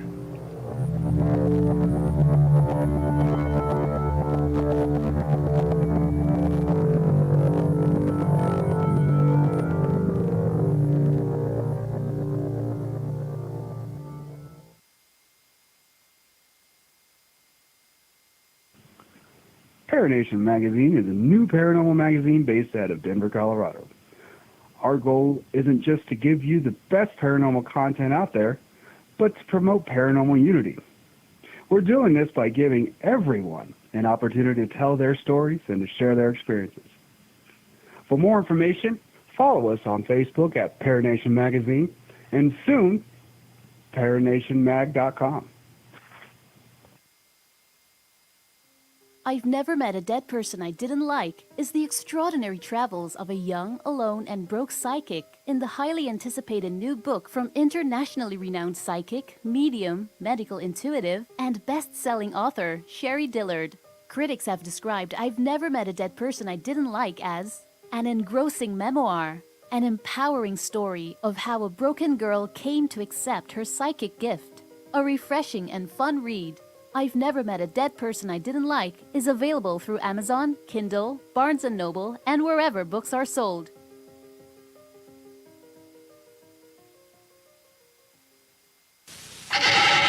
Edgar Allan Poe wrote Spirits of the Dead with a pen dipped in warm blood. You will see the ultimate in terror with this important all-star cast. Brigitte Bardot, Alain Delon, Jane Fonda, Terence Stamp, and Peter Fonda in Edgar Allan Poe's Spirits of the Dead. Only Poe's demented genius could bring to the screen such horror and evil. Spirits of the Dead stars Brigitte Bardot, Alain Delon, Jane Fonda, Terence Stamp, and Peter Fonda. Directed by three masters of the cinema, Federico Fellini, Louis Malle, and Roger Vadim. Spirits of the Dead is an adventure in terror beyond your wildest nightmares. Spirits of the Dead in color is rated R.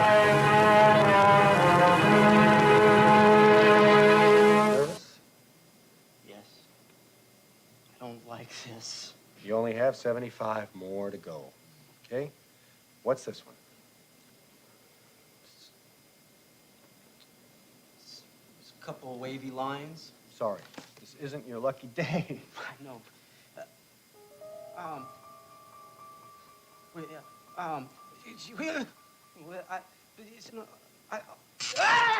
getting a little tired of this. You volunteered, didn't you? We're paying you, aren't we? Yeah, but I didn't know you were going to be giving me electric shocks.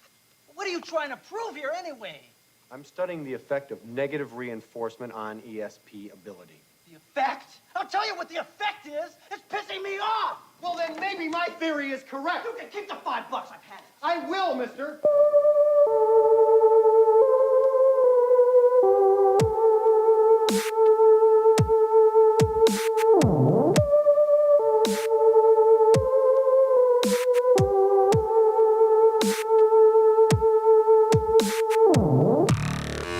You're listening to Paranormal Soup, bringing you the weird every Sunday night. Call into the show and join the discussion. The call-in lines are 219-230-4444 or 260-225-9419. Or by Skype caller ID OOJBland00 or JBland Paranormal Soup. And now to your host, Jason Bland. Tonight's guest is Courtney Marchesani. I'm going to butcher it as I get later in the night, get more tired, but I nailed it right at the beginning. She's the author of 4 Gifts of the Highly Sensitive. Embrace the science of sensitivity, heal anxiety in relationships, and connect deeply with your world. Like I said, we've been covering a lot of past lives, near death, and psychic phenomenon and ability. It's been like the theme for the last few months, and I didn't purposely do that, but it just seems like I got a lot of guests together with it. It's a subject I'm becoming more increasingly fascinated by it. I mean, I've always been trying to develop my own abilities way back in the day, and then, life happens, and I have kids, and, marriage, and I don't get to, into it, but I want to get back to those experiences I've had. I don't want them to be random. I want to be able to really, if I want to know something, tune into my inner higher self or whatever it is and get an answer. I want to be able to use these abilities. I think everybody has them. And wouldn't it be great how the world would change if we all were a little more empathic or a little more sensitive or avoid a danger a little bit more by being able to sense the future or have some knowledge? I think it is human evolution we're talking about here. The next, the new agey belief that we're going to reach some, 5th dimension or whatever. I do think it is our human evolution to develop these abilities. It's also why I'm kind of a bit afraid of the AI tech and them talking about putting chips in our brains one day. That might take all that away. I don't know. I think we could be something better. I don't know. A lot of deep thoughts. The phone lines are open for you guys. Actually, no, wait, hold on. Let's make sure they're open for you guys because, you call in and then I don't answer. It is open. Yes, the phone lines are open. Call in tonight. Share your experiences, your psychic abilities with our guest, Courtney, tonight, or ask your questions of her. And again, her book is 4 Gifts of the Highly Sensitive. I'm reading it right now. It's definitely super interesting, and this conversation's been way more interesting than I thought it was going to be tonight. I mean, I thought we were just going to delve into the, psychic senses and something we've been talking about, but Courtney's been so awesome tonight to share her personal experiences she's never shared before, and I feel so honored. That's why you guys can call in. We got to share notes. We got to talk about these experiences. So call in, share with us, but let's get back to our guest.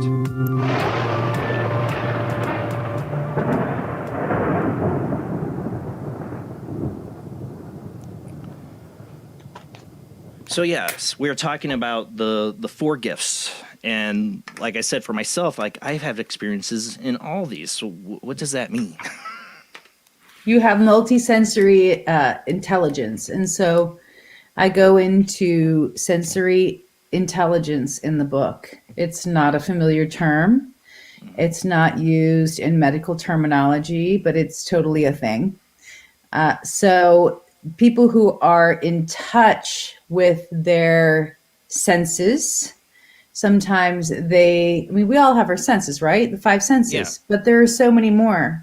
There's proprioception, there's interoception. So I go into all those layers in the book, right? I go into mirror neurons and I go into the caudate putamen. So I go into all this medical science. But what I always tell readers is if you're getting bogged down in the science, jump to the gifts, because the gifts are fun. They're light. Yeah. You can really see yourself, right, in those pages. I mean, has that been your experience when you're like, boom? Wow. Yeah, when you read these experts, I have like something I can relate to it. That's just how I always get with my guests is they tell them like, oh, I had this experience and relate to it because I've had such weirdness, but I don't think, I think a lot of people have, they just don't talk about it. Yeah. So there's layers. There's the different types where you have individuals who have multiple sensory intelligence happening all at the same time, and they're converging. They're like layers converging and they work together. So I got accepted into a PhD program, and that's really where I would like to go with my own experience, my own work, is to try to take the multi-sensory intelligence awareness further, because there's just so much that we don't know. But it sounds like you have that ability to use multiple. You're breaking things down, but they're also weaving in on each other, and you're able to take all that information, make sense of it, translate it, and then also it sounds like apply it at the same time. So it's I describe it like echoes, where it comes through like an echo, where you're picking up a resonance and you're not exactly sure what it is, and then it catches up. Does that make sense to you if I explain it that way or not? With some of the experiences, yeah. Yeah, Okay. definitely. Definitely. Some things do feel like an echo, of something, but other things feel like direct communication with something. I mean, Do you hear voices? yeah. Well, no, I do not commonly hear voices, Okay. but I've had the experience of hearing a voice in several different situations. When I was young, Is it I giving fell you out. direction or guidance? One time, the earliest memory of like actually hearing a voice, I fell out of a moving car when I was like, I'd have to ask my mom. I was 5 or 6 years old. I was really young. I fell out of a moving car and I rolled. My mom still doesn't believe me, but I had this experience.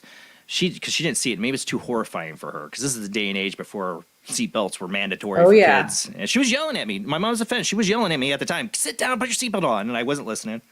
And she turned a curve, and I went rolling out the door and went rolling. And I ended up having a car go right over me. My mom didn't see that. She was turning around, screaming and panicking. But she didn't see the car. I could imagine the heart attack she'd have. She didn't believe me. I was looking at I don't know if I told her then, but I told her, yeah. I'm like, no, a car went over. I remember seeing the bottom of the car and everything. But right before that car did, and you were talking like time slowed down, I remember rolling over, and I was about to sit up, and I heard a female voice say, don't get up. Mm-hmm. Stay down. And I just froze, and this car went right over me. And I remember the woman getting out screaming, thought she killed me. Yeah. So a lot of times the voice, if it comes through and it's directive, it's giving you advice or it's giving you a kernel or a breadcrumb. It's different from voices when we hear in schizophrenia, where we hear voices that are persecutory or they're shaming. It's a different kind of authority that's coming through. And so that's auditory. That's an auditory sensitivity when you can hear the subtle voices, but they're not mental illness. They're not thought projection voices, because in mental health, voices are a whole diagnostic area where it's like prognosis of symptoms of schizophrenia. And so I try to stay out of voices that are persecutory or saying you're bad or commanding you to do something. The voices that you're hearing, if they're angelic or they're divine, are usually going to be wise. They sound kind of wise. There's a difference between voices that are divine and voices that are shaming or humiliating. And then there's your ego voice. So that's very confusing for a lot of people, because they might hear the chatter and they think that it's the divine voices, or they get confused by it, where actually your ego is running all the time, right? Your ego is always chitter-chattering. So the first piece of advice I give to people is try to target your ego voice. You can target your ego voice and just watch it with detachment, listen to it as it's talking to you. If you can pick up the ego voice and identify it, that's the first part of the battle, really, with that inner voice or hearing voices. And so there's different tones and intonations, and you have to get really good at parsing it out and teasing that out. That's what we talked about this last week with Deborah Katz, because I told her about an experience I've had. I know I've talked about it on the show a lot, where I held a picture of a person who had been deceased. He was in a coffin. It's a long story, but it was from a photo album. Psychometry. You're holding it in your hand? This was psychometry. Okay. Yes. And in it, I wasn't trying to do it. I was at a person's house I just met, and they're telling me about how the family left this photo albums, and they don't want them back. They won't let him contact them. They just left it at this house. And I hadn't seen any names or anything. I was just holding it, and suddenly I go, his name's William, he goes by Bill. And the owner turned to me and goes, I didn't even tell my girlfriend what the guy's name was yet in that picture. He's like, how do you know? And then, of course, he walked out of the room, and my wife and his girlfriend were like, well, what's the last name? I'm like, I wasn't trying to get the first. But then I started sitting there, and there it is. There's this it's my inner voice. It's my inner voice. Mm-hmm. But it's whispering to me, Eiler.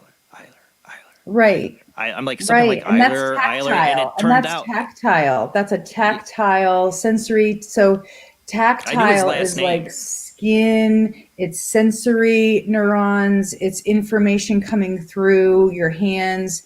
A lot of times people who are deeply empathic have like different types of empathy. So you'll hear, I basically break it down into different types of empathic abilities and different types of empathic gifts, and they can also overlap. So you had a empathic psychic experience because you held an item. Well, it was more than, it was like that inner voice. It gave me the last name. And then there was just a total just inner knowing, no voice telling me this, just an inner knowing. And I just said it out loud to him, like, he has World War II stuff that he left here that's hidden in this house. Did you find it? War. Yes, his girlfriend searched for 2 weeks and found a hidden wall and found it. Yes, I've helped people find things too. I've been able to help find rings. I had a friend lose a ring and I told her where to go and she found it. And here's another thing that people don't know that I'm going to share. Just like coming out of the closet. Thank you. That's what Paranormal Soup's about. So my dad was a water driller, a well driller. And it was a secret in our house that he was a diviner. Right, to find water. So he would pick up sticks and go out and divine the water, right? So one of the reasons I know that tactile psychometry, billet psychometry, being able to locate lost items, and sometimes it comes through the hands, is because, my own father was able to find water. And so you start talking to the diviners and they find minerals, lost items, objects, things on maps, names of things, and it's all through divination. I actually had, my wife made dowsing rods and I had some cool experience with them, but I didn't want to get into it as an investigator. I always shied away from getting into the psychic stuff. I wanted physical proof. Yeah. We were doing a lot of Oh, I hear you. Well, here's the funny thing that goes back to my dad and the water divining. It was a secret, right? Yeah. Nobody knew that he was a diviner, but the woman who wanted to work with him and have him come out and talk about divining, her name was Laura, and she was blind. She was legally blind. I grew up in a really small town, and she was at the Wyoming County Fair, and she was doing it, and I was so horrified. I was horrified because I knew Laura, because she used to call our house all the time to talk to my dad, right, about divining wells, and oh my God. And I have such shame about that now because I ran away from her because I was like, oh my God, there's Laura the water witch, right? And everybody's watching her do this demonstration. And I was horrified because she was good friends with my dad. So I totally get it. When I was young, I was like, hell to the no. That's not, but then when you start looking at the genetics, it does kind of run in families. Well, that's what I was going to and ask. These people do have abilities, but it's a choice. It's totally a choice. You don't have to use that stuff if you don't want to. I think that it kind of keeps bubbling up and it's a calling. I describe my own thing as a calling, and it was signs just kept coming back. And as I started to read about healers' processes and these individuals' processes in tribes, if they didn't accept the calling, they would get wounded. Really. A punishment? Hobbled, just spiritually, broken down to the point where you kind of had to accept the calling. Because if you didn't, you'd have more pain in your life. And I didn't want to do that. So I accepted the calling and just kind of surrendered to it because I figured I don't want to keep resisting this and get hurt down the line, or my family be hurt either. Well, what is your father's ancestral heritage? It's a mystery. So my mom's family is very well defined. They came from England. They were farmers. There's a whole long history. But my dad's family is and there's all this lore that I don't even know is true. The one uncle went up to Connecticut, ran away because he got in trouble, and then worked for the Connecticut Police Department finding missing people. Really? Yeah. And consulted with the police department as a psychic secretly. I don't even know if that's true, but it's just part of the family legend of where he wound up. But yeah, I think that there's something there in that family for sure that got passed down. And that's all I need to know now. I don't really need to know more. I'm reconciled with it. Just that I know it comes from somewhere and that I'm not an alien. Maybe. I did feel like an alien for a while. That's what I always said. I've always said that about my life. I was a musician, and I wrote a song. The main lyric of the song was, "I always felt I was an alien." That was. Well, how I've have always you described read some my of the books experience. about some of the rockers and the people who have had UFO experiences, and they talk about the UFOs and their lyrics, like the Beatles and John Lennon. I mean, one of my what is it? Mama never told me it'd be days like these. Talks about his, he has a line in there about seeing a UFO over New York, and I'm not surprised. He had his UFO experience. Oh yeah, I mean, tons of people have. Neil Young saying about it. I mean, a lot of these guys artists have had experiences with UFOs, and I know about that from Grant Cameron. He's the one that tuned me into that and was like, "Read my book," and I was like, "All right." And then you find out there's this whole pattern in artists where they're tuning in to their subconscious and then this other intelligence, and then they bring it through their lyrics. So, Grant calls them downloads, but whatever, it's just the muse or... It is. However When I used to write songs, I don't anymore. I felt like I lost my muse. Some of the last songs I wrote are the bumper music you hear on the show, but some of it. But when I did, I would always feel like the lyrics, the music came out of me, just came out. It was just... came from somewhere. It wasn't really thought that deeply about. People are like, "Wow, that's really a cool song." I feel guilty because I didn't really put that much. It just came out of me. Well, it sounds like you're also an expressive. Have you read the expressive chapter? No, I don't think I've gotten. I'm like trying to get down to the. It's the last one of the gifts. Yeah. Well, let's talk about the gifts. So we have the 4 sensitive empaths, sensitive intuitives, sensitive visionaries, and sensitive expressives. Let's start with what sensitive empaths are. So empaths are able to pick up on feelings in other people, places, environments, objects. They also have a spiritual capacity. I call it the transcendent function, where spiritual empaths really do have that ability to kind of detach and get up into that higher vision and experience bliss states, see reality from a new perspective. And it's a more spiritual perspective. And so I outline in that chapter the different types of empathic abilities that empaths have. And it runs the gamut. So you can have an empath who also has intuitive or a psychic function where they have like thoughtful feelings, where they can pick up thoughts and feelings and they kind of coalesce. And I feel bad for empaths. They suffer a lot in their day-to-day because if they don't know what's going on, they're just receiving all this sensory information that's coming in through their emotions. And so they really do describe feeling crazy sometimes because they don't know how to tune it out or to tamp it down. And so that can be pretty maddening if you don't know. So I feel for the empaths. I'm pretty far out on the spectrum with the empaths. So there's the feeling, right? But then there's the depth. That's one of the ways I like to couch what I'm saying with empaths. They feel the emotions, they feel what's going on, but there's a depth to it. So one of the things that I like to talk to, especially in like relationships between men and women, one of them will have a horrible day and then they come home and they're just stewing, but they're not trying to project it. The person's really just trying to they think they're hiding it. And the empath's like, "What's wrong? What's wrong? What's wrong? What's wrong?" Right? Because they can't let it go because they keep feeling the turbulence and they keep feeling the anger and the stewing, right? But then the other person's like, "No, nothing." And then it drives you nuts. Like, "No, I know there's something wrong. Don't sit there in silence with it because I can." And so that can really screw with your relationship because the empath is they just can't let it go because they literally cannot filter out the emotions that are running. So that can create some difficulty in relationships. Now, sometimes, though, my wife will do that. She'll stew about something. I mean, she usually is not one to hold back. But if she is, I'll be like, "Oh, you're going to hold back, huh? I can feel it. I know you're mad. You know what? I'm going to act like I don't care. This will make you more mad." It can be a problem. Yes. It can be a really big problem. And so then here's the other thing with empaths.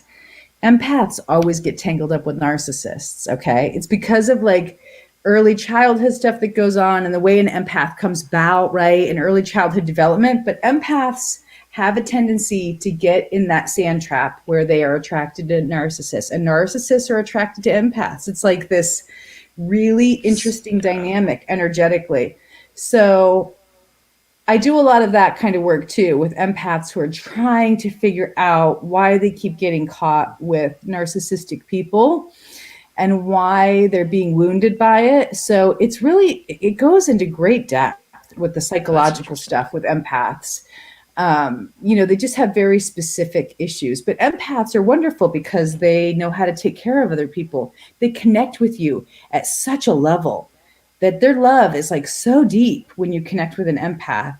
So they might drive you crazy asking questions about what's going on, what's happening. I can feel this. They might not know they're feeling it, but they love you when they love you. It's a very deep, compassionate. So that's the other kind of empath I talk about is the compassionate empaths. They're the rescuers, the firefighters, the advocates, the law people who are in to help society. I talk about the gifts in a way that can really be applied to your world, to your relationships, to your job. Work within the strengths and you can't go wrong. But you just have to figure out your stuff, right? You have to be able to figure out how to cope and manage with all these things that are coming into your mind and body. I've seen exactly what you're talking about with empathetic people and narcissists. For me, I've always with narcissists, I have like this innate defiance of wanting to challenge them. Basically push their button a little bit to get them out of their thought process. I don't know why. I've always been that way. Well, if you start to read, like FBI profiler books about the criminal mind and narcissism, you have to killers. If you're in that world, you have to be on top of your game. There was a book that I read about the guy, Wrestler. Wrestler was the big guy who talked about psychopaths, and he developed the psychopath test, right? And so Wrestler was in the room with, I think it was Ed Gein, the guy who, just Ed Gein would have been really guy, old, right? He's like 6'1" or 6'2". You're talking about Kemper. Is it Kemper? Yeah, he was like Kemper. monstrous. And Wrestler gets in the room with Kemper, and the guard goes because something happens, and they're just locked one-on-one. And Wrestler has to match him and beat him mentally and psychologically, emotionally, or he's just going to get, crushed in that cell. He could kill him with his bare hands at any moment. That's how Kemper was. Kemper. He was that strong. It was Kemper because he was just, massive. And he did, and he talks about it in the one book. And it's like, if you're going to take a narcissist on, you've got to have that edge. You've got to be at the edge of your game at all times, especially as an empath. It's very difficult. Empaths are so loving. They're so kind. But so why does that explain why I've been fascinated? My wife's been worried about my fascination with serial killers. I told you I read John Douglas's Journey into Darkness. I was totally fascinated by it. She's like, I'm a little worried about it. I'm like, I would never kill anybody. One of the reasons I didn't want to, I was a cop for a short period of time. I finally came to the fact that I really don't want to kill anybody. I don't want to have to shoot anybody. Why am I doing this? Because there are sharks. Look, there are sharks in the water. Exactly. And there are people out there that want to do harm to you. And when you start to read books by Gavin DeBecker, who talks about the warning signs, and you start to actually see the patterns of these individuals, you can save yourself or someone that you love by being aware of what's happening. Because so many of us are not aware of what's going on. I told this story recently. I was doing a business marketing thing down in San Francisco, and I was in Oakland at a Starbucks, right? I mean, I could have got anywhere, but I'm in a freaking Starbucks in Oakland, whatever. They probably had plug-in stuff, and I was plugging in my computer, but I'm sitting in there by myself, preparing for this thing, and all of a sudden I feel this crackling energy all around my body, and so I was like, well, this is interesting. So I'm just sitting there, and I can kind of hear the tension in the back of the room. And so I know that there's going to be some kind of shit that goes down, whether it's going to be a fight or whatever. I pack up all my stuff and I'm out. And as soon as I get out the door, these two guys start wailing on each other, just beating the crap out of each other. So I was listening to this going on outside, right? I didn't know where it came from initially. I just knew that crackle, that it was dangerous. There was something about to go down. And one of the things my FBI profiler friend told me long ago, it's either drugs or a woman. When two guys are beating the crap out of each other in a parking lot, it's either drugs or a woman. And that's what I thought as I was walking away. Now, I'm glad I had that knowledge. If I was a better person, I probably would have tried to break it up. But, I don't want to get beat up either. But at least I knew and had that awareness. And so I'm not in the middle of it. But that's the thing. I think that, I don't like reading about serial killers, but I want to know the way they think.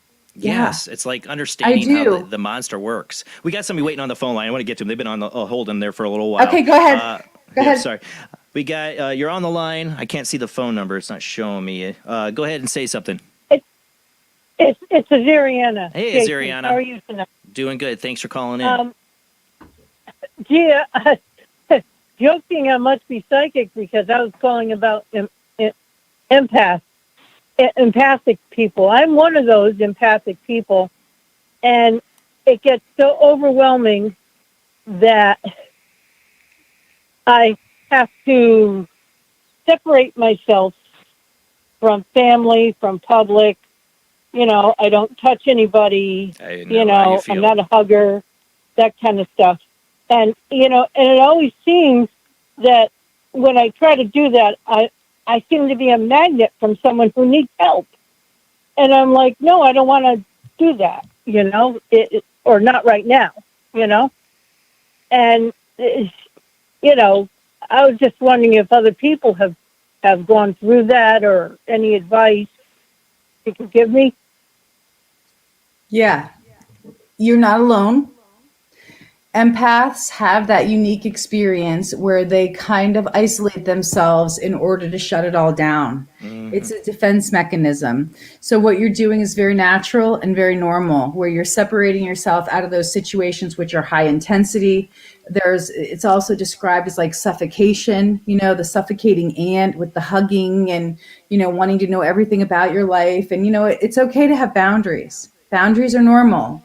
They're natural. They're a good thing for empaths to have. And so boundary work is what I recommend first for anybody who wants to be able to be in that room and feel the confidence to not be overwhelmed by the suffocating, the emotions, the loudness, the tension that goes on in families. And so, yes, definitely back away from it. But I also want you to know that when you do that and when you isolate, you're going to become more sensitive. It's a little known fact. And so then as you isolate, you get more and more and more sensitive. We all just did this in the pandemic, right? So we're all more sensitive now than we have been in a long time.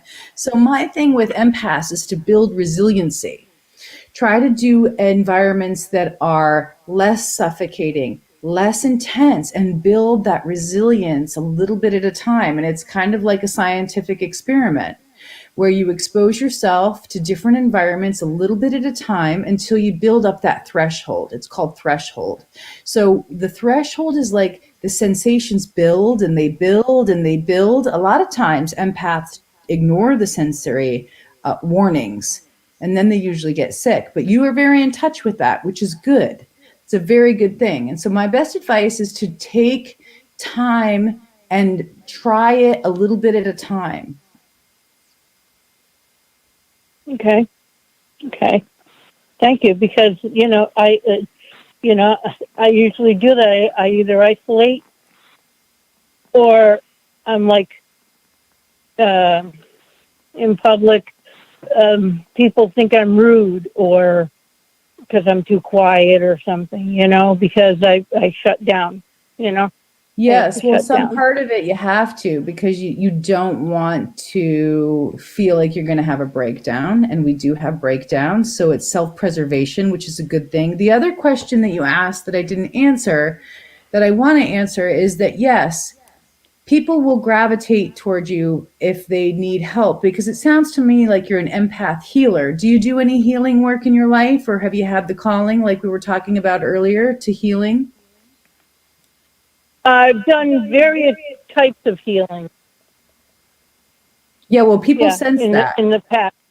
Yeah, people sense that. So that probably won't stop where people feel like they need to call you or ask you for advice, because that's just part of the empath's wiring for the empath healer. And it happens when you're really young, when you become an empath healer, but you might not be conscious of it. So that's the other piece, is it's your decision. You get to decide if you want to help the person You get to decide if you have the energy to do it or if not, and if you have the wherewithal to do a healing. But I always recommend to people who are empaths to try to become a hollow bone. That's what I was taught, to be able to hold space for individuals and just let it wash through you without getting hooked into the person's emotional pain process. So that's a whole type of method of teaching where you become solid in your spine, solid in your core, but you let the energy run through. And that's much easier to do than trying to heal in other ways where you get hooked into the emotions. Does that make sense? Yes, it does. Yes, Good. It does. Yeah. I don't do that. I don't do that enough. So I tend to keep things in, and I should let them go. Well, it sounds like you that, might be, it sounds like you might also be internalizing. So it's good to bring your own internalization process outward and take a look at it, and to not bring it in, because that can be hurtful and harmful to your own self. So as long as it makes sense to you, just start preparing a little bit more and giving yourself that time to do your grounding work. Remember the hollow bone, and just let stuff pass through like a waterfall. Okay. I will try that. Great. Thank you very much. You're welcome. Yes. Thank you. Bye-bye. Have a great night. Bye. You know, one of the things I've always had a difficulty with, now I get the echo. Go away, echo. Or one of the things I've always had difficulty with all my life, like whenever I faced a situation where somebody's extremely angry at me, or really doesn't like me, I get this horrible, like, knot right here, like just below my sternum. Mm-hmm. It's almost debilitating at times. Like in fights, like where I had a fight with somebody, it was like physically fight. I had trouble fighting because of that knot. I still have trouble with it. Like even I had a coworker. I've had several instances of coworkers, but working with somebody for some reason just does not like me. They don't voice it out loud. Maybe they might have little subtle hints that for sure, you know, people have to express themselves in little ways, you know, to do it passive aggressive. Sucks. But even when they're not, it's the worst, right? But I didn't want to, like when I work with people, like, I don't have that situation now. Thank you. But I know I will deal with it again. I will get somebody again. I'll have that feelings towards me. It's hard. Like, I don't want to go into the building. I don't want to be around them. I don't want to go to work. How do I deal with that knot? How do I get rid of that so I don't let that wash through me? Like, how do I get rid of that? So you have a visceral response. You're having a visceral physiological response, right? It'll make me shake even. Yeah. And so the little known fact about sensitives is that when we get, our central nervous system is so touchy. Okay. It's so touchy to the finest touch. I mean, it's invisible, right? Because you can't really, you can't really prove it or you can't show it, but you feel it inside. And so that's the challenge, is to be able to walk the walk and not get just bowled over in life by all these sensations that are difficult to kind of take in and then adjust and work on the fly. And so when people don't like you, it's a real problem. I'm just going to be honest. Yeah. When you sense that somebody doesn't like you or they're projecting anger or hatred, it's just at a magnitude that's such a level, and you take it in viscerally. So the thing that I like to share with people is to do whatever you can physically to let it go and to relax. You've got to do something to let those knots out, because they'll turn into other stuff if you don't. Huge anxiety. Yeah, so you need to start to do like abdominal massage, and you need to find ways to let it go and let it out. And that's going to depend on the way you let it go. Then you have to figure that out. I mean, I think that intuitively, yeah. So do you ever do massage? Do you ever get a massage? Have you ever gotten a massage? No. I really Honey, think you my should. wife's sleeping upstairs. I wish she could. She's got hands that do not allow her to do that physically. Okay, well, I really cannot think get him you to should. meditate for the life of me. I tell him he needs to meditate. I used to. Well, and I think massage is going to be really good for you, because I think that if you're storing a lot of that up, you're getting like knots like what you're talking about, knots and hard, and that stuff needs to be worked out like manually. So that's the thing that I think would be important for you, even just to take an hour and just get an hour massage where you can feel what it's like to have relaxation. That's really would be important for you, whatever way that you can do it. Just feel weird by having a stranger give me a massage. I know my husband's the same way. My husband's the same way. He's never had a massage by anybody else, and so my in-laws bought me like a certificate for somewhere to get a massage for a Christmas gift. I never. Okay, used and it. here's Sorry. another idea. Here's another idea for you. There's those rollers, right? They have these like really hard foam rollers. I want you to get one of those. And the roller will help you. Just roll your thighs over the roller, right? And roll your legs over it back and forth. And it might hurt a little bit at first, but it's a good kind of hurt that you need. You need to be able to let that tension out of your muscular system, or it'll go inward. Well, and you don't want that. You don't want that to happen. Even though I'm not working with the person that was making me feel that way right now, I know I will again. But one of the things her person got me into the habit of too. I started on my hour break. I'd get my food, eat, check my emails, and then I'd give myself 20 to 25 minutes to shut all sound off. And I'd lay in I still do it today. I did it today, where I just lay in my car, let the breeze and the sound of the outside go by, and just let go and close my eyes. Either I fall asleep or I don't, but I'm not doing anything. I'm just going to lay here with my eyes closed and just focus on my breathing and let go as much as possible. And it's been a habit now over a year long now, doing that on my breaks. Just I want you to read Anadea Judith's Eastern Body, Western Mind, and it will change your world. And I think the other thing that's coming to me, and this is going to sound so not like woke, okay? I hate this that isn't word. A woke show. If you're welcome to Paranormal Soup. Me too. It's a BS word, but it's going to sound kind of like it's just not going to sound, very I don't know, good. But one of the things that the profiler told me when I walked into her living room, and I was actually there for my daughter because I wanted her to meet my daughter and help my daughter with this whole equestrian horse riding therapy thing, because my daughter had some early life trauma and I wanted her to help her. But she looked at me and went, "You are really something else." And I was like, okay, what does this mean? And what she was trying to say, not in the, the best of ways, was that you've just got to, it's like when Tony says to the Hulk, "You're tiptoeing, little man, and you need to strut," right? You need to let your big self come out energetically to dominate these situations and not let individuals who are petty and small and backbiting and nasty, let them into your psyche. You just can't. You got to kind of dominate them and own your strut and just not let it in, because you're letting it in. You're letting it in, and you need to kind of form a wall, like a penetrative energetic wall, where you're just kind of the Hulk and you just can't let that stuff in. So that takes work. Yeah. And I have it all the time because I can be very intimidating and people just project stuff all the time. And I feel it, I can't help but feel it. And I want people to like me, but they don't. And the reality is they don't, and they're not going to. And so I just have to kind of get big. You have to get big. Do you know what I'm saying? Yeah.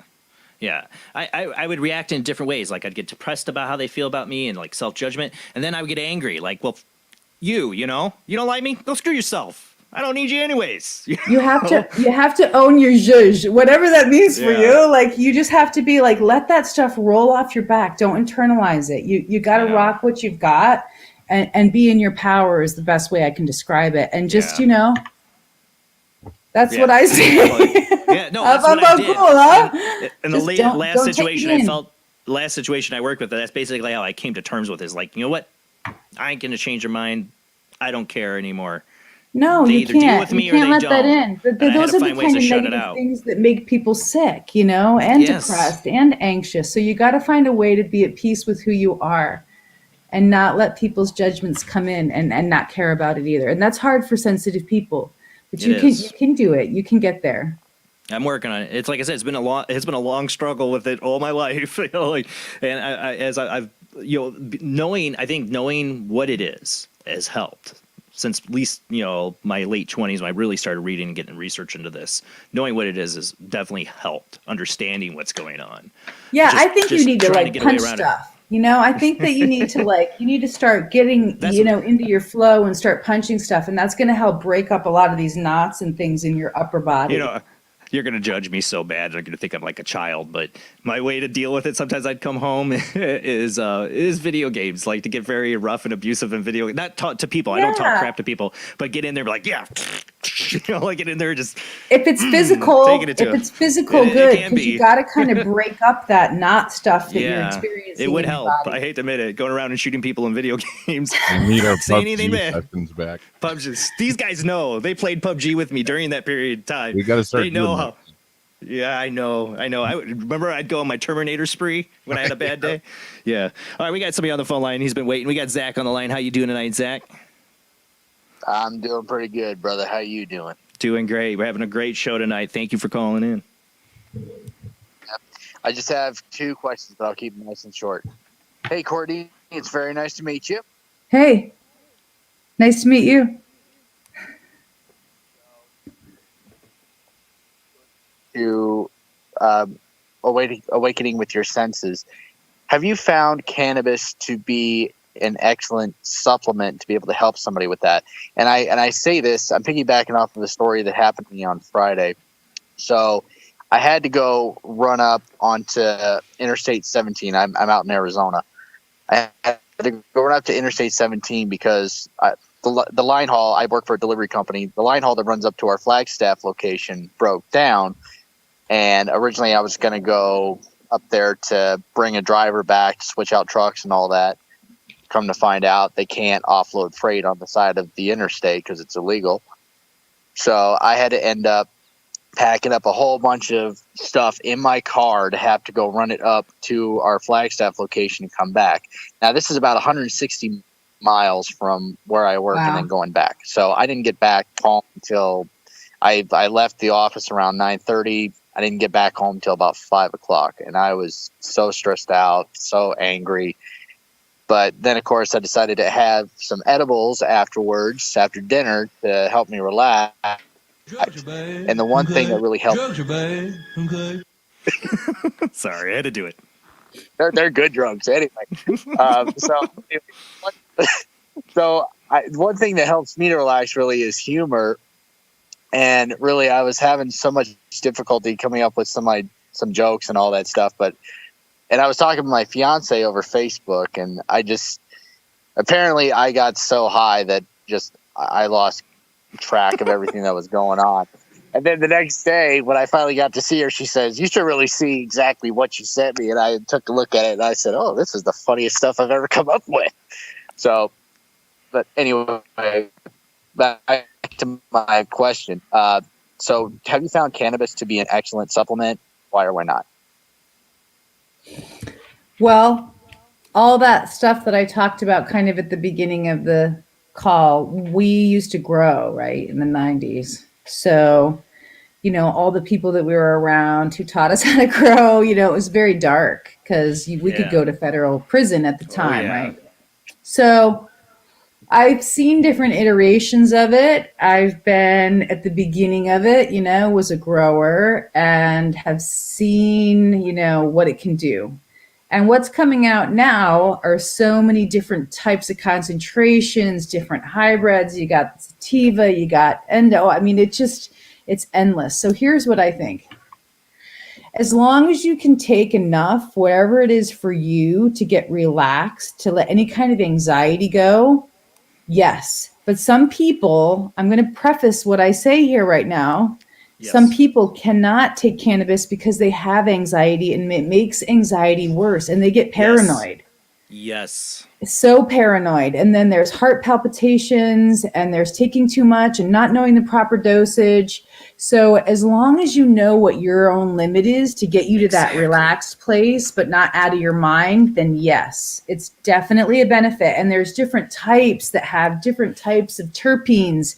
And there's the whole endocannabinoid system and how the endocannabinoid system works with different types, right? And so I use it sometimes to help people with seizures. I use it for a lot of different ways as an herbalist. So I totally believe in cannabis, but I've seen how it can be damaging when not done right.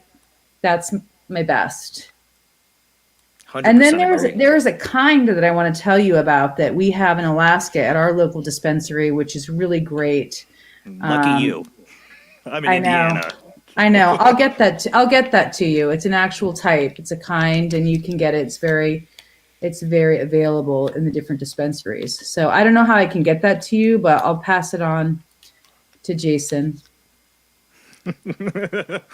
Yeah, Zach, I'll definitely get. You send it to me in the messenger. I will send it to Zach. Yeah, I'll send it to you. Like I said, it's local, but you can find it in other states. Is it legal in Arizona, Zach? It is legal in you Arizona. Lucky bastards. So you know what? If next time you come down, I'll light up a joint with you. So, yeah. or we'll take You're gonna like this. You're gonna like this one that I send to you. It's really good. Well, thank you, Zach. Oh yeah, you got a second question. I'm so sorry. Go ahead. Yeah, no, just one more question. So I work in the delivery business, and if you ever work in there, the whole industry is just full of narcissists. Everything from contractors, dispatchers, etc. What are some recommendations that you can give to me to where I can be able to phone out that negativity right there, so that way I can be able to concentrate on my job? First of all, you have to kind of understand how the narcissist psychologically, how their mind works. So that's one of the things that's really important when you're in their presence and you start to see how their mind works. It becomes pretty predictable. Yes, it does. So you can just kind of step back from it. And the thing that the narcissist will always respond to is, taking a shot at them. I call it the shot across the bow. The shot across the bow. But you're not talking about the shot across the bow. You're talking about how to recognize it and then how to not engage.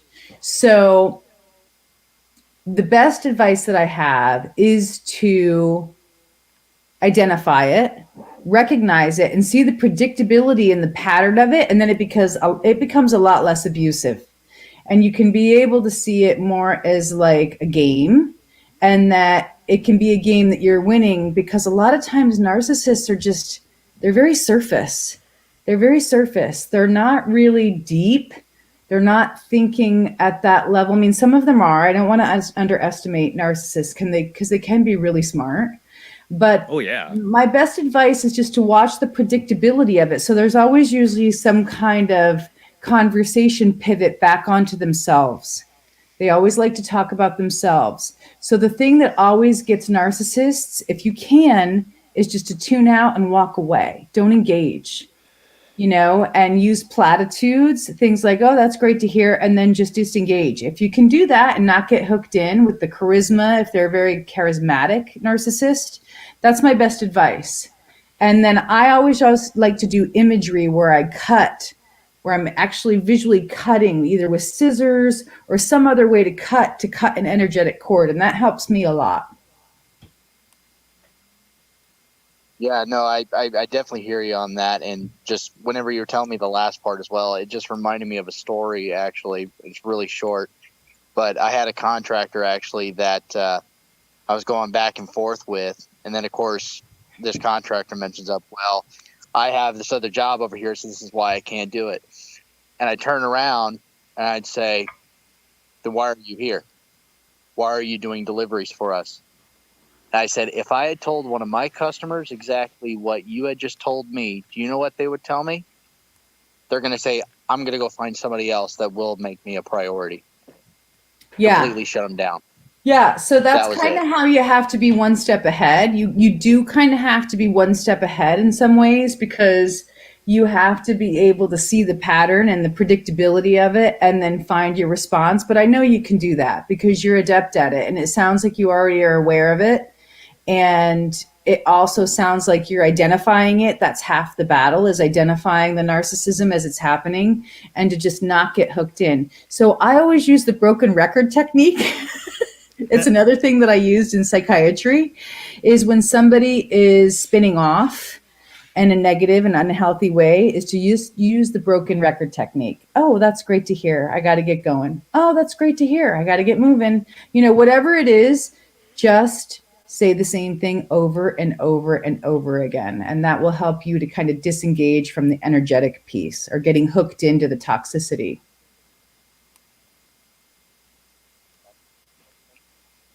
For answering my questions. I do greatly appreciate it. No problem. Thank you, Zach. You always have great questions. You have a great night, bud. Have a great night, everybody. No, I live in Indiana where we're back to the cannabis subject where it's not legal, but they did make CBD legal. And I'll tell you what, when I started taking CBD, it was like, where you been all my life? At least for the last 10 years of pain I've had, because I think I have psoriatic arthritis. I have joint problems and neck arthritis. That's I was putting Bengay on my neck every day, but I also was having anxiety, real bad anxiety issues. And I know smoking pot that I can only do a little bit. I cannot get really high. I can't. If you have anxiety, it's not good. Exactly. And it makes it specific way types worse. are really bad. And then if you smoke too much, you can't get out of it. You're kind of trapped by it. Yeah. I That's learned the that worst years experience. ago. I learned that, and when I was younger, it didn't have a problem. I could smoke all, never had anxiety, but as I got older, boy, nope. You have to know how to use it. Exactly. I know what I can do. Know how to use it. And the baths, there's baths that you can take with it where you get the complete relaxation. Those kind of things, the therapeutic pieces, I'm really an advocate for. There's a difference between weed, pot, and cannabis. Okay. They're completely different things. Cannabis can be used for seizures. It can be used medically for so many different things. So I'm into the medical side of it now. I don't smoke it or anything, but it really does help some people. Yeah, I believe it does with pain. I used to make this great pain salve that people would love, and I would send it to them. And they said it was the only thing that could knock back their pain. And so I would do infusions. I would get the plant. I would research the plant. I would do infusions, and then I would distill the infusion down into coconut oil, and they would rub it. People who had rheumatoid arthritis or osteo, and they had major relief. So I'm really into that kind of stuff, the medical piece. Me too. My teenage self. I'm like, yeah, 420s. And my older self is like, there's good things about marijuana and there's bad things. And I don't know if you saw. Did you see that documentary? We got to go to commercial break. Well, you're talking about the early days of marijuana. It's a really good documentary. It's called Sasquatch, even though it has very little to do with Bigfoot. Is an investigative journalist. I can't think of his name right now. I tried to get him to come on the show. When he was a informer for the FBI, was at a pot farm in, I think, California somewhere, and he heard these two guys come in. These guys, they were torn to pieces. These Mexican immigrants that were pot farmers were torn to pieces by a Sasquatch, and it's a whole. I don't want to spoil it, but it's his whole investigative journey, going back, finding out what actually happened, and that whole dark, seedy existence of the. I was on the dark side for a while. Yeah, I was really on the dark side for a while, but I fought hard to get out of it, and now I'm on the light. Yeah, it's really dark, really fascinating. Not just to spoil it for people, because people go, "Oh, Sasquatch." It's not really Sasquatch, but sorry, I'm going to spoil it for you, but it's still very interesting. We got to go to our last commercial break. Yeah, definitely check. It's just called Sasquatch. I think it's on Hulu. All right, guys, we're going to go to our commercial break, and we will keep the phone lines open when we come back. Call in, share your experiences, or ask your questions. 2 great calls tonight with great questions. I love it. Keep calling in. I want to hear from you guys tonight. All right, we'll be right back after this short commercial break.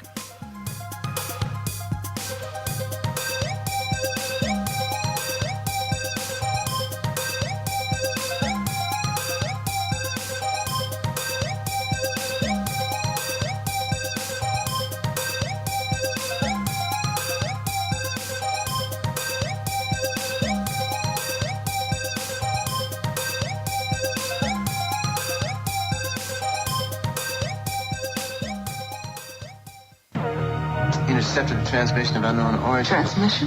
Out here? SOS. Human. Unknown. Alien. Certificate X. Exclusive engagement at the Odeon Leicester Square. Now. Any systematized transmission indicating a possible intelligent origin must be investigated. I will hear it. In space, no one can hear you scream.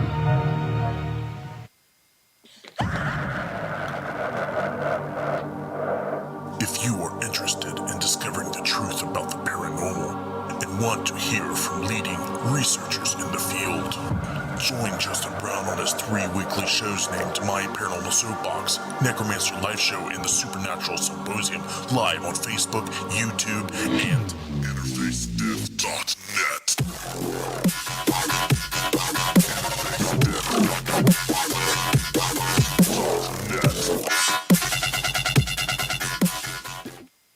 This is an APAC studio presentation. Hi, I'm Barry, owner-operator of Barry's Barometer Barn. Lately, I bet you've been lying awake at night asking yourself, how many barometers do I really need? Well, at Barry's Barometer Barn, we think you need more than one. Otherwise, we're gonna go out of business. Remember, at Barry's Barometer Barn, we don't know the meaning of high-pressure sales. Come on, folks, buy another barometer. I'm trying to put my kids through college, I've got a family to support, and a secret mistress who isn't cheap. Visit Barry's Barometer Barn, 000 Storm Drive. Come on, folks, buy a barometer. I'm Barry's older brother, Larry, and every time one of you people walk past the store without coming in, Barry beats me.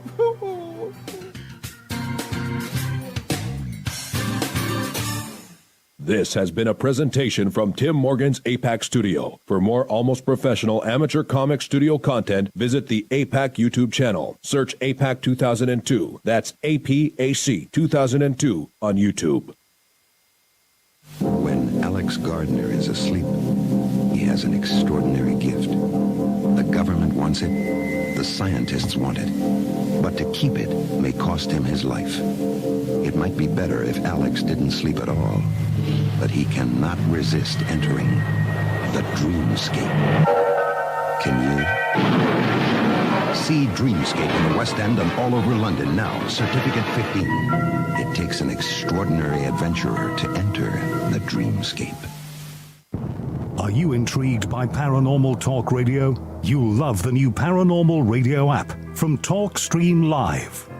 You'll find a great selection of talk shows covering UFOs, ghosts, strange phenomena, and much more. Download the Paranormal Radio app now and start listening to the very best in paranormal talk entertainment, including the network you're listening to right now, the Paranormal Radio app, free in Google Play and the iOS App Store. Join us every Wednesday night at midnight Eastern Standard Time for Weird Wednesday, the live stream, with your hosts Jamie, the Living Dead Girl, and Rob, the Phantom, where we'll talk about all things paranormal, including zodiac, astrology, tarot card and oracle card readings, live ghost boxing and spirit communication, where we'll do Voices from Beyond, the Cold Case Files. So we hope you join us live on Facebook and YouTube every Wednesday night at midnight Eastern Standard Time. We hope to see you there. Bye-bye.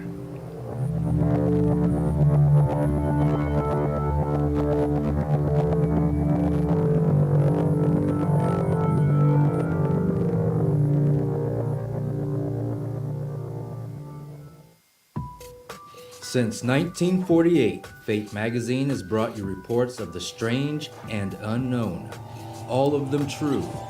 Fate Radio is carrying on that tradition, bringing you the unusual, macabre, strange, and bizarre. Join host Kat Hobson Sunday nights from 8 to 10 p.m. Eastern on WBHM Digital Broadcasting.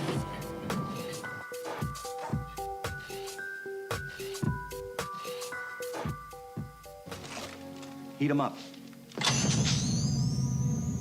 Do, Ray. He gone.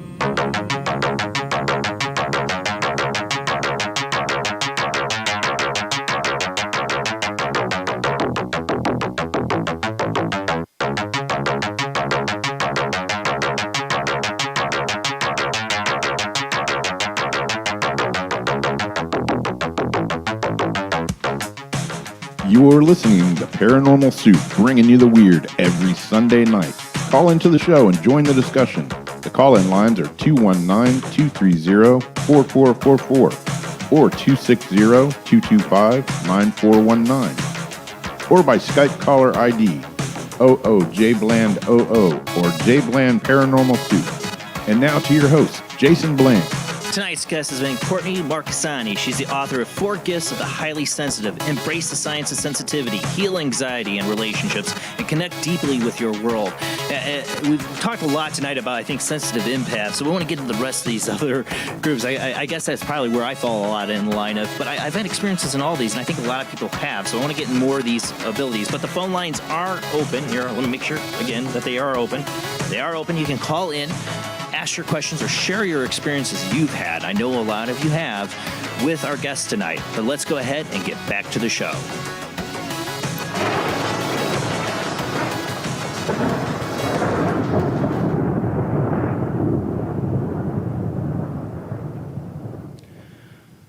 So, we talked a lot about in the last segment here about sensitive empaths. Let's talk a little more about like sensitive intuitives and visionaries and expressives. Sensitive intuitives are the individuals who are receiving a ton of information into their subconscious. They don't necessarily recognize that they're receiving information. The mind is just taking everything in kind of in like a mindless process. And then when they need to make decisions, it comes up. The information comes up quickly. They know it's the answer. It feels like it's right on the money, and it usually is. So it's not a logical process. It goes beyond intellectualism into just that intuitive, pure cognitive anomaly, which is just, it can't be explained. You're going from A to Z without knowing how or why. Intuitives are able to see subtle connections and patterns in the environment, whether it's between people, trends, technology that's needed, business ideas. They're really usually entrepreneurs that they strike out fast before other people, and they're usually right on the money. Intuitives are also, I write in the book, they're great poker players because they have this ability to kind of read body language, microfacial expressions, and then take that information. So it's not magic. They're receiving a lot of information and they're distilling it down. Visionaries are really fun because they have the ability to use their visionary capacity in their mind. It's typically right hemispheric abilities where they also are good at reading patterns, but they're also great at facial recognition. They can turn objects over in their mind, look at things in different ways geometrically. They're usually also good at navigation, maps, cartography. I mean, the visual capacity gives multiple layers. It goes into many, many layers. So there's different types of visionary. And then the expressives are the creatives. So they have a deep, deep capacity to sense and distill information from the environment and make it have meaning in an artistic sense. So they synthesize language, physical movement, any kind of artistry. They pick up on it and then they translate it and synthesize it through their own personal experience, and then they create with it. It's the best way I can describe it. You see, like I said, I've had little experiences in all that, in a sense. Like, I connect with a lot of that. That's like, so where do I fall? I don't know. Because you're a convergent. Did you take the test? I haven't yet. I want to. And we want to give out that website tonight, too. We haven't even done that. Because it might help. Website it takes some time to do, right? I mean, it looked like it. Yeah, and it's by design because I'm trying to ask different ways, different types of questions. And so you do have to be patient and go through the whole series. So it is time consuming, but it also gives you some illuminating insights into what your gift might be. So you can just go to that chapter in the book and read about that if you want to and not read the whole book. Well, all those scenes, like I said, I connect with in some ways. I mean, I have so many experiences. The imaginative one, I think, because I used to want to be a writer and I used to try to write stuff. I would come up with stuff that later become either a Hollywood script or a real thing that would happen. Like, it'd be very similar. I'm like, okay, that's kind of creepy. Writers are really interesting.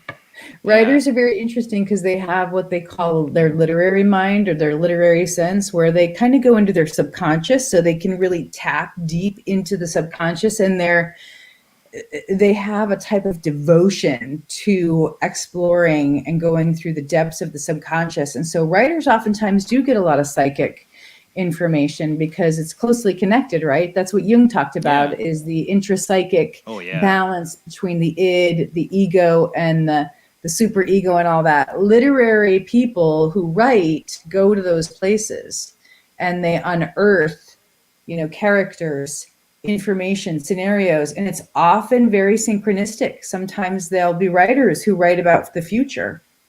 Yeah, like I Philip believe K. it. Dick. I talk about Philip K. Dick in the book, as one of the visionary literary. Visionaries. Mm-hmm. Oh, yeah. All right. Many of his books had psychic information. And then he had that whole experience, remember, where the guy came to the door and he had the pink gem and the ray that came, and then he went through this profound transformative experience. Do you remember that? He talked about it. What's the name of the original for Blade Runner? I remember reading this like in high school. I fell in love with Philip K. Do Dick. electric sheep dream in their sleep? Yes, thank you. I was like, you're welcome. His writing, it's like he had to be tuning into something. He had that experience with that guy that came to his door, and I don't know how he couched that later in his life or how he labeled the experience, but he definitely talked about the experience of the pink ray. It sounds like a contactee experience, similar to people I've had on this show. Some people say that. Yeah. Some people believe that. Yeah, I mean, that's what it sounds like to me. And I mean, think of all the futuristic things he thought of too. But that's the thing. Like, I remember I freaked a lot of people out before 9/11. Close people to me. Like, I had a cousin I was really close to, like a brother, and my parents, and my girlfriend became my wife later on. Because months before that, I was like getting really deep into like, something's coming. There's going to be a terrorist attack on this country to get us back into the Middle East. And I have to say, I don't know if it was psychic or not, but I would just like, all these red flags were coming up to me. I would see these signs and interconnect these different things that are going on. And I just saw it coming. And at one point, you want to talk about cannabis. Here are me and my cousin Phil sitting around smoking one. And he's like, what do you mean there's going to be terrorist attacks on this country? And I'm not saying this was psychic, but I called it game theory at that time. What they would do in the CIA, like taking a bunch of different scenarios and just giving it a probability of happening. I go, well, I could see terrorists attacking the World Trade Center again because it was a target. He's like, like what? They're going to have bombs? Or I'm like, I could see him using planes as bombs. All this stuff came out of my mouth. I didn't really even talk about or synthesize this thought process. Just kept on telling people. I told all this one night to my cousin. And then months later, 9/11 happens. I remember I went into work before they closed it down for the day. He called me at work going, oh my God, this is just exactly as you told me. I'm like, tragically, what's going to happen next? A lot of times, it is tragic, but a lot of times that's the way it is for precognitives. And it's kind of the occupational hazard of being an intuitive precognitive person, because I've seen plane crashes. I saw an Air France flight go down, and I warned a friend not to get on an Air France flight. And I didn't see 9/11. I did not see 9/11, but I told you about the warship that I saw coming into the San Diego harbor with the red star on it. And I've seen, I've seen some nuclear stuff. I have friends who have also seen, black helicopters over the US, and other people who have seen nuclear blasts. And so it's a matter of being able to tune into what's anxiety, right? Because anxiety runs into your dreams as well. Oh, yeah. And it's being able to feel what is anxiety, especially with dreams, versus what is precognitive. And so that's the other really great thing that the FBI profiler helped me with, was to understand metaphorical information, concrete information. And so metaphorical stuff, it's not that it can't be synchronistic and that it can't be precognitive, but it's most likely your subconscious working stuff out. So that's how I like to explain it. Whereas a precognitive concrete hit of a psychic feels different. And so to the intuitive psychic, that is their work, is to discern how the metaphorical language comes in versus how concrete information comes in. One of the things they did down at Stanford in the remote viewing studies is to try to lock into that. And they found that a lot of times the most psychic hits were emotional, very profound, huge, emotionally, like unrest that the person was going through, sometimes violence. And so these types of things kind of come up on the timeline, like a silo where the psychic kind of sees it come up, or maybe it could be better to see like a radio wave coming up where they just see it. Like it's an early radio signal or a warning system I was getting. I wasn't realizing it. I just thought it was just me being attracted to these subjects and just trying to get people to wake up. But that's a lot of times how it comes through. It comes through in like a repetitive thing, or it comes through synchronistically. And then that's where the madness comes in, right? It's where you can really get into the minutia of feeling crazy. Yeah. I'm not going to sugarcoat it, and I'm not going to mince words, because when you start like reading the signs, right, and you're feeling like, thoughts are projecting, or you're picking up on the, the breadcrumbs, you go down the rabbit hole. And so one of the things that I like to guide people with is that it has to feel like there's some wisdom to it. That's one of the things that I use as a signpost. If it feels like it's just crazy, it probably is. And so try to stay out of the crazy, if you will, because then you're just sifting through needles in the haystack. Yeah. And you're not really gaining any ground, whereas there is a solid foundation for this stuff. And you do need to test yourself. And you do need to recognize when things aren't true, right? Because a lot of times we have biases. And so we will bring something about a bias, and then we'll confirm it to ourselves because we're like, oh, well, that's right. But it might not be. It might be the way you're interpreting. So anytime I was doing running experiences or whatever, I would always say, well, this didn't happen, so that's not true. Or it's a false, it's not a hit. And so you have to be honest with yourself as well. It sounds like your experiences have all been very concrete and very accurate and came true in reality. And so when you have those kind of frequencies, my best advice is to use it for good. Use it to help other people, keep people safe. Nobody was listening to me. I know. And I didn't have a date. I didn't know it was 9/11. I didn't know any of that stuff. And I didn't know I don't know even now if it was psychic or just me really good at connecting dots at the time. I totally empathize with you about that. Because I've had people that didn't believe me either. And it just sucks, but I've had advice on this from a couple different teachers in two different ways. So I'm going to share with you both, and then you can take what you will. Sometimes when ancestors come through, I'll hear exactly what they say. Warnings, please call this person, please warn them, right? And so I had one teacher, it was Teresa Caputo, the Long Island mediums teacher. She told me, Courtney, do not censor the mail. Tell them exactly as it comes. Tell them what comes, right? And for the psychic or the medium or the person who's translating, a lot of times it feels like a fire hose of information coming in. And to hold it feels disturbing almost because you want to pass it on. Right. But one of the things that Teresa Caputo's teacher, Pat Longo, told me was when you're working with somebody else and you're not sure whether they're ready to receive the information, ask thought-provoking questions like, well, I have somebody here who is talking about somebody who smokes a lot of marijuana. Do you maybe know who that person is? And then the other person on the receiving end can say, oh yeah, I know who that is. And then they'll kind of guide you into sharing more information.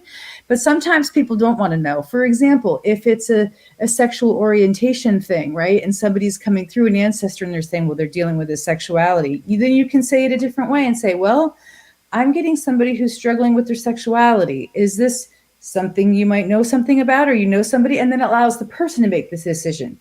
Now, The FBI profiler was different. She was like, right. It's a different you situation. need to filter the mail. She was like, you need to filter the mail. People don't want to know everything. They don't want to know that their husband's cheating. They don't want to know that there's going to be, a check that, goes missing or whatever. So she was like, you as the psychic need to filter everything and only pass on what the person can really deal with at the time so as not to overwhelm them. So those are the two ways that I've been Two taught. different approaches there.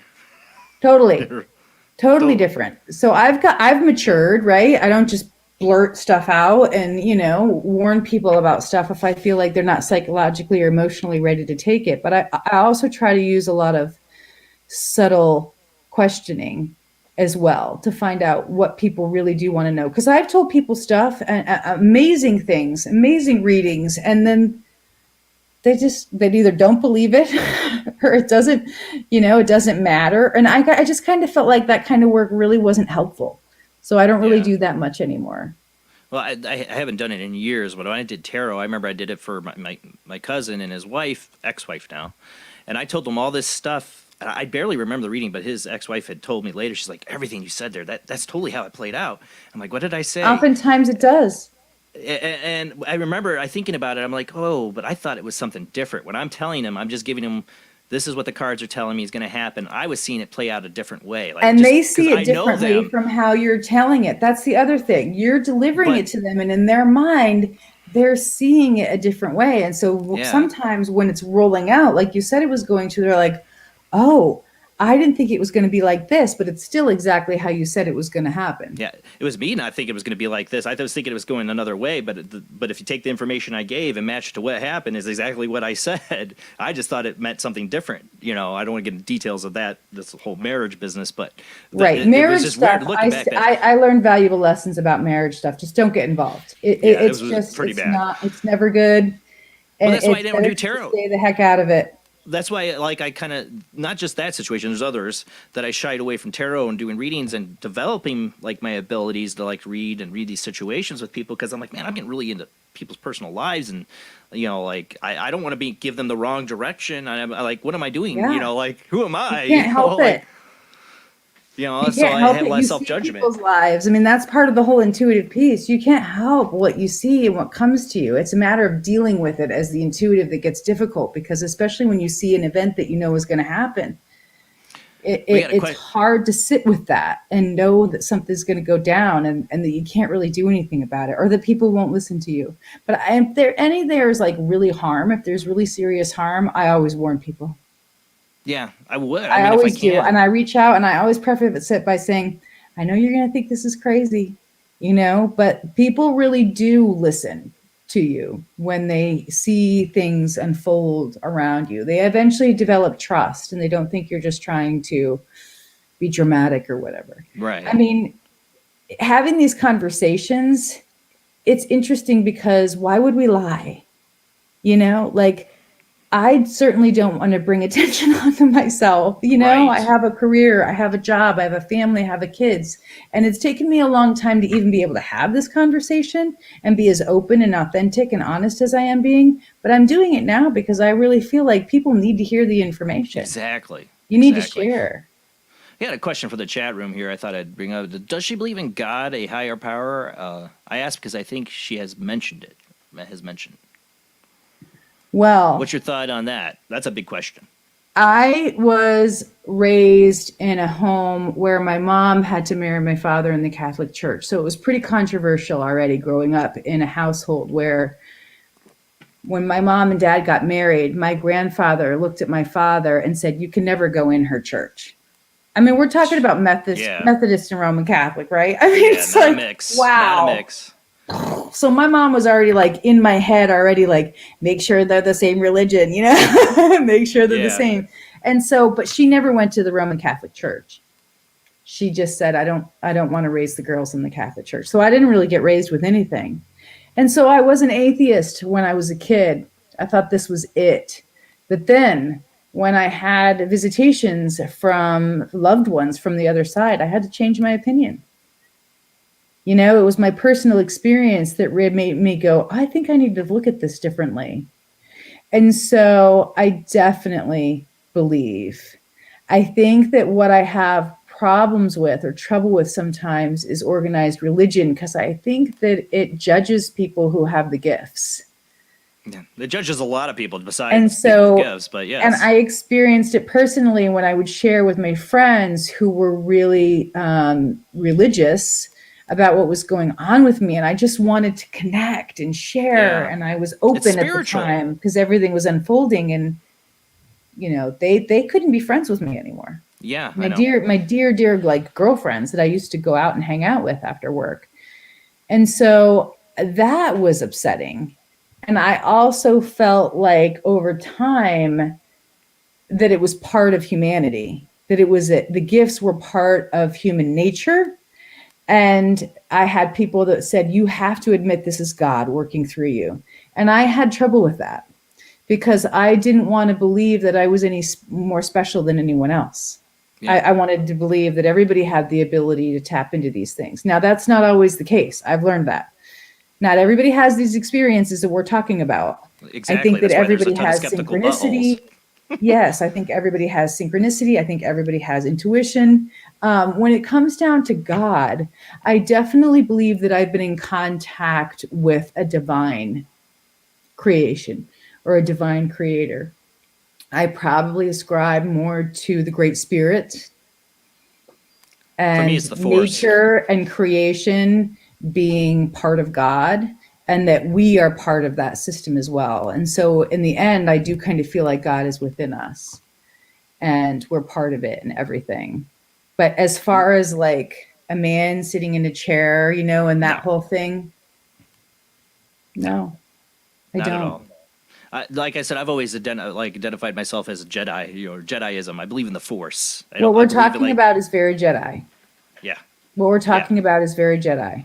I very much identified with that as a kid with Yeah, Star Wars well, and the it's Jedi. coming from a place that seems very authentic, doesn't it? Yep, exactly. When Yoda would talk about the Force, that was my church, man. That was my pastor, Yoda up there.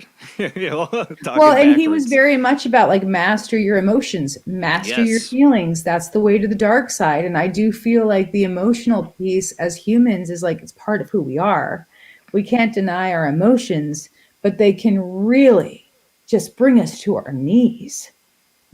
Well, when I was a kid, I really identified with Empire Strikes Back because of the Dagobah scene. I'm sorry, I'm Star Wars and geeking out here, but Yeah, no, you know, Dagobah is like, man, they're going to Dagobah. well, I identified with it because Luke has the vision of, you know, Han and Leia in trouble and Yoda trying to tell him how to deal with that vision and what to do. And I just, you know, it's like, this is my life as a, you know, kid, seeing stuff. And, you know, I'm like Luke and, you know, I need Yoda as my mentor, how to deal with these things. Well, and Ghost Force, you know, I mean, I'm totally a Star Wars fan. My license plate is Rogue One. Awesome. Awesome. Yeah, Star Trek and Star Wars. I'm a geek. All things. Yep, Yeah, I am I'm a geek. a total geek.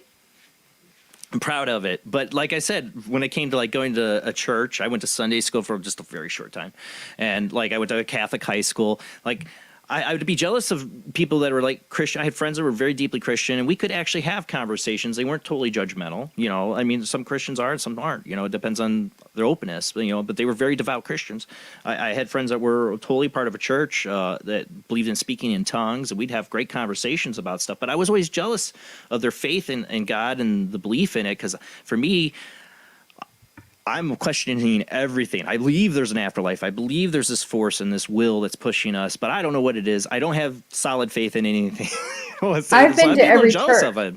Yeah, look, when I was open and stuff was happening and I was seeing people who'd passed away, I mean, I went to every church. I went to every one, and I would sit and I would feel the vibrations and the music, and I could see the community aspect that people love. But there was a part of it when I was sitting there in those churches, which were all mostly like evangelical and Anglican and, you know, the traditional ones. Yes. And I would sit there and I would listen, and sometimes I would love the pastor, but there would always be this piece of it where I felt like I didn't belong. And I don't know if it's because I was a woman, right? And so there's the patriarchy. And so I felt like I don't belong here. No, that's how I've And always so felt. I would always kind of go to another one and another one and another one. And I would rely on my dad sometimes and be like, I just don't fit in, you know?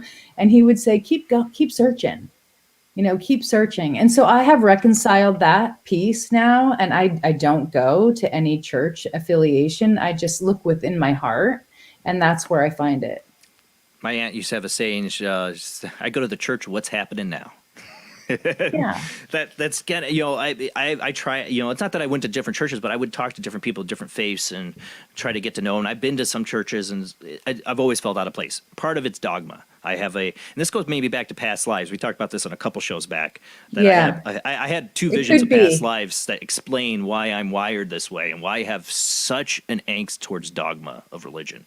And you know what? Honestly, if you want my honest opinion, I think we're now being asked to go to a new level. I think we're being asked to go to a new level of reality that sees unity and sees the beauty in all humanity. And we're being asked to rise up and I think shed some of those old paradigms. I'm not against, you know, religion, but I do believe we're being asked as a human network to think about it in a new way. That's my feeling. That's my prediction. I'm always in the middle of the argument because I see right now you got you know, people demanding certain deep faith Christian religions or other religions to change their ideas to come more along with world line of thought, and I'm one of those people that say no, let people have whatever belief they have. It'll either change with time or it won't. I think the sensitive people, I'm in a study right now. I got accepted to the Bigelow Institute of Consciousness studies. They're doing a big contest right now, a competition, and I got in. I mean, I'm excited that I got in and I made the cut. I mean, these are people from all over the world, scientists, academics, people who are in the top of their field, but I'm studying sensitive people. So that's my unique angle, my unique research angle, and the people that I'm interviewing. And they are in touch, deeply in touch with people who have passed, and intelligence, and they're sharing their stories with me. And the reason why I put that opinion out there that I think we're being asked to let go of the old paradigms is because that's what they're describing. They're describing a new way of how to be connected and love. And I'm just listening deeply to what the messages are because they're experiencers and they're sensitive people and they're in touch with whatever that is that's trying to help humanity in this evolution. And they're the ones that are on the leading edge. So they're the ones that are kind of deciphering the messages, and they're losing their own religion along the way and believing in something else. And so it's interesting to see it unfold and to see the research emerge in this way because we're on the cutting edge. Sensitives are picking up the vibe, you know, they're getting the messages and I'm listening. Yeah, I think we all see it. You know, this world could be a way better place if we, I mean, like I said, if we could all just feel each other's emotions a little bit. You know, the worst thing about narcissists is they don't feel anybody else's emotions. They don't think about anybody else's emotions. They're only thinking about themselves. And if you think about a lot of the great messages of like the Old Testament, you know, and even the New Testament, it was like, you know, love your neighbor. Yeah, right. Exactly. Don't have judgment. Have empathy, have compassion for others. I mean, those are the messages that we could listen to if we wanted to and live them out. I know Christians that get that message really well.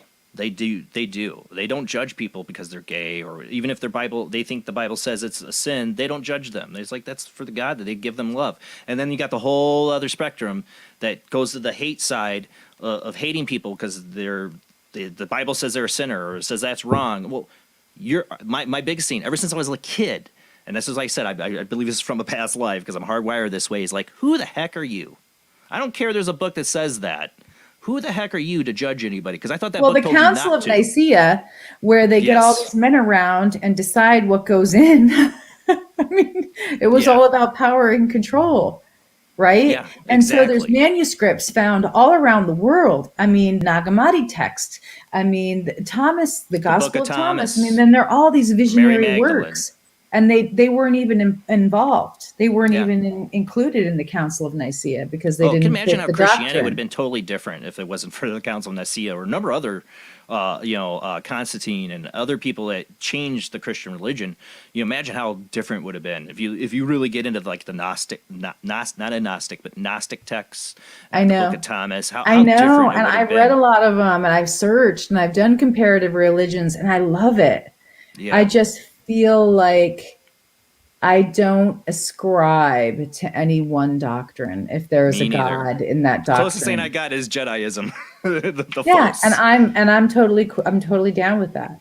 There's nothing wrong with being a Jedi. Time runs out so quick. I feel like we didn't get to enough of your book. I apologize. Just you But we had a so fun many great conversation, didn't we? Yes, and you shared so many things that I am so grateful for you to have shared on the show for the first time. Thank you. Thank you I so put much. a lot of thought into it. I'll tell you that. I really put a lot of thought into it, whether I should share or not. And I thought, well, this is kind of your show and what you talk about. So I thought, well, this would be a good place. But that's what I love. That makes me so proud because I want the show to be that way, for people to feel comfortable to share those things. Guests Yeah, my and daughter callers. doesn't want to talk about it, but I did ask permission. Well, can I share my part of that story? And she was like, yeah, you can. That's your story. Yeah, that's totally understandable. Yeah, Courtney, I she's want going to to thank you keep her for. stuff confidential. I don't blame her. I don't blame her. It's hard. It's hard to talk about this stuff. And this is why I do what I do and I do this show, is to give that forum for people, if they feel they can do it, to have the opportunity to. And I am truly honored for you to come on this show. Everybody, check out her book, 4 Gifts of the Highly Sensitive. Take the test. Yeah, I got to take the test. So what's the the test website is for free. that? You don't have to buy anything. The test is available. What's the website for that again? Inspired Potentials. .com. That's it. Yeah, just type in Inspired Potentials into Google and it'll come up. All right, I got to take that test and see that again. Yeah, it was a take great your show. test. I'll get back Yes. to you right away. I do every All one right. by hand, so that's kind of cool. Wow, Old fashioned. You might get several of those. That's cool. That's what after it's the there show tonight. for. Everybody go check it out. Let's say the website again because I keep forgetting. It's Inspired Potentials. Inspired Potentials. I'll write that down. Inspired Potentials. We're already run out of time, but I want to make sure I write that down so I don't miss that. All right, inspiredpotentials.com. And I need to remind me, I need to get that cannabis strain for the guy down in Arizona. Yes, for Zach. Yes, Don't let me send forget it to me that. Messenger. All right, we are out of time. It goes by so fast. Thank you again, Courtney. I'd love to have you back on the show again in a future date. That New would be book comes cool. out, you let me know. Come on, we'll have you as a guest. I love it. Maybe you can join us for a psychic game night. Yes, I'm in. I'll let you know. Awesome. All right, guys, that's it for the show. Next week, we're going to have Andrew Hopkins. He's going to talk about his book, The Haunting on Park Road. It's about in the 1980s as a kid growing up in a very haunted house and a very amazing experience. We'll be talking about his experience next Sunday, same bad time, same bad channel, 10 p.m. to 1 a.m. Central, 11 p.m. to 2 a.m. Eastern, 8 p.m. to 11 p.m. Pacific time.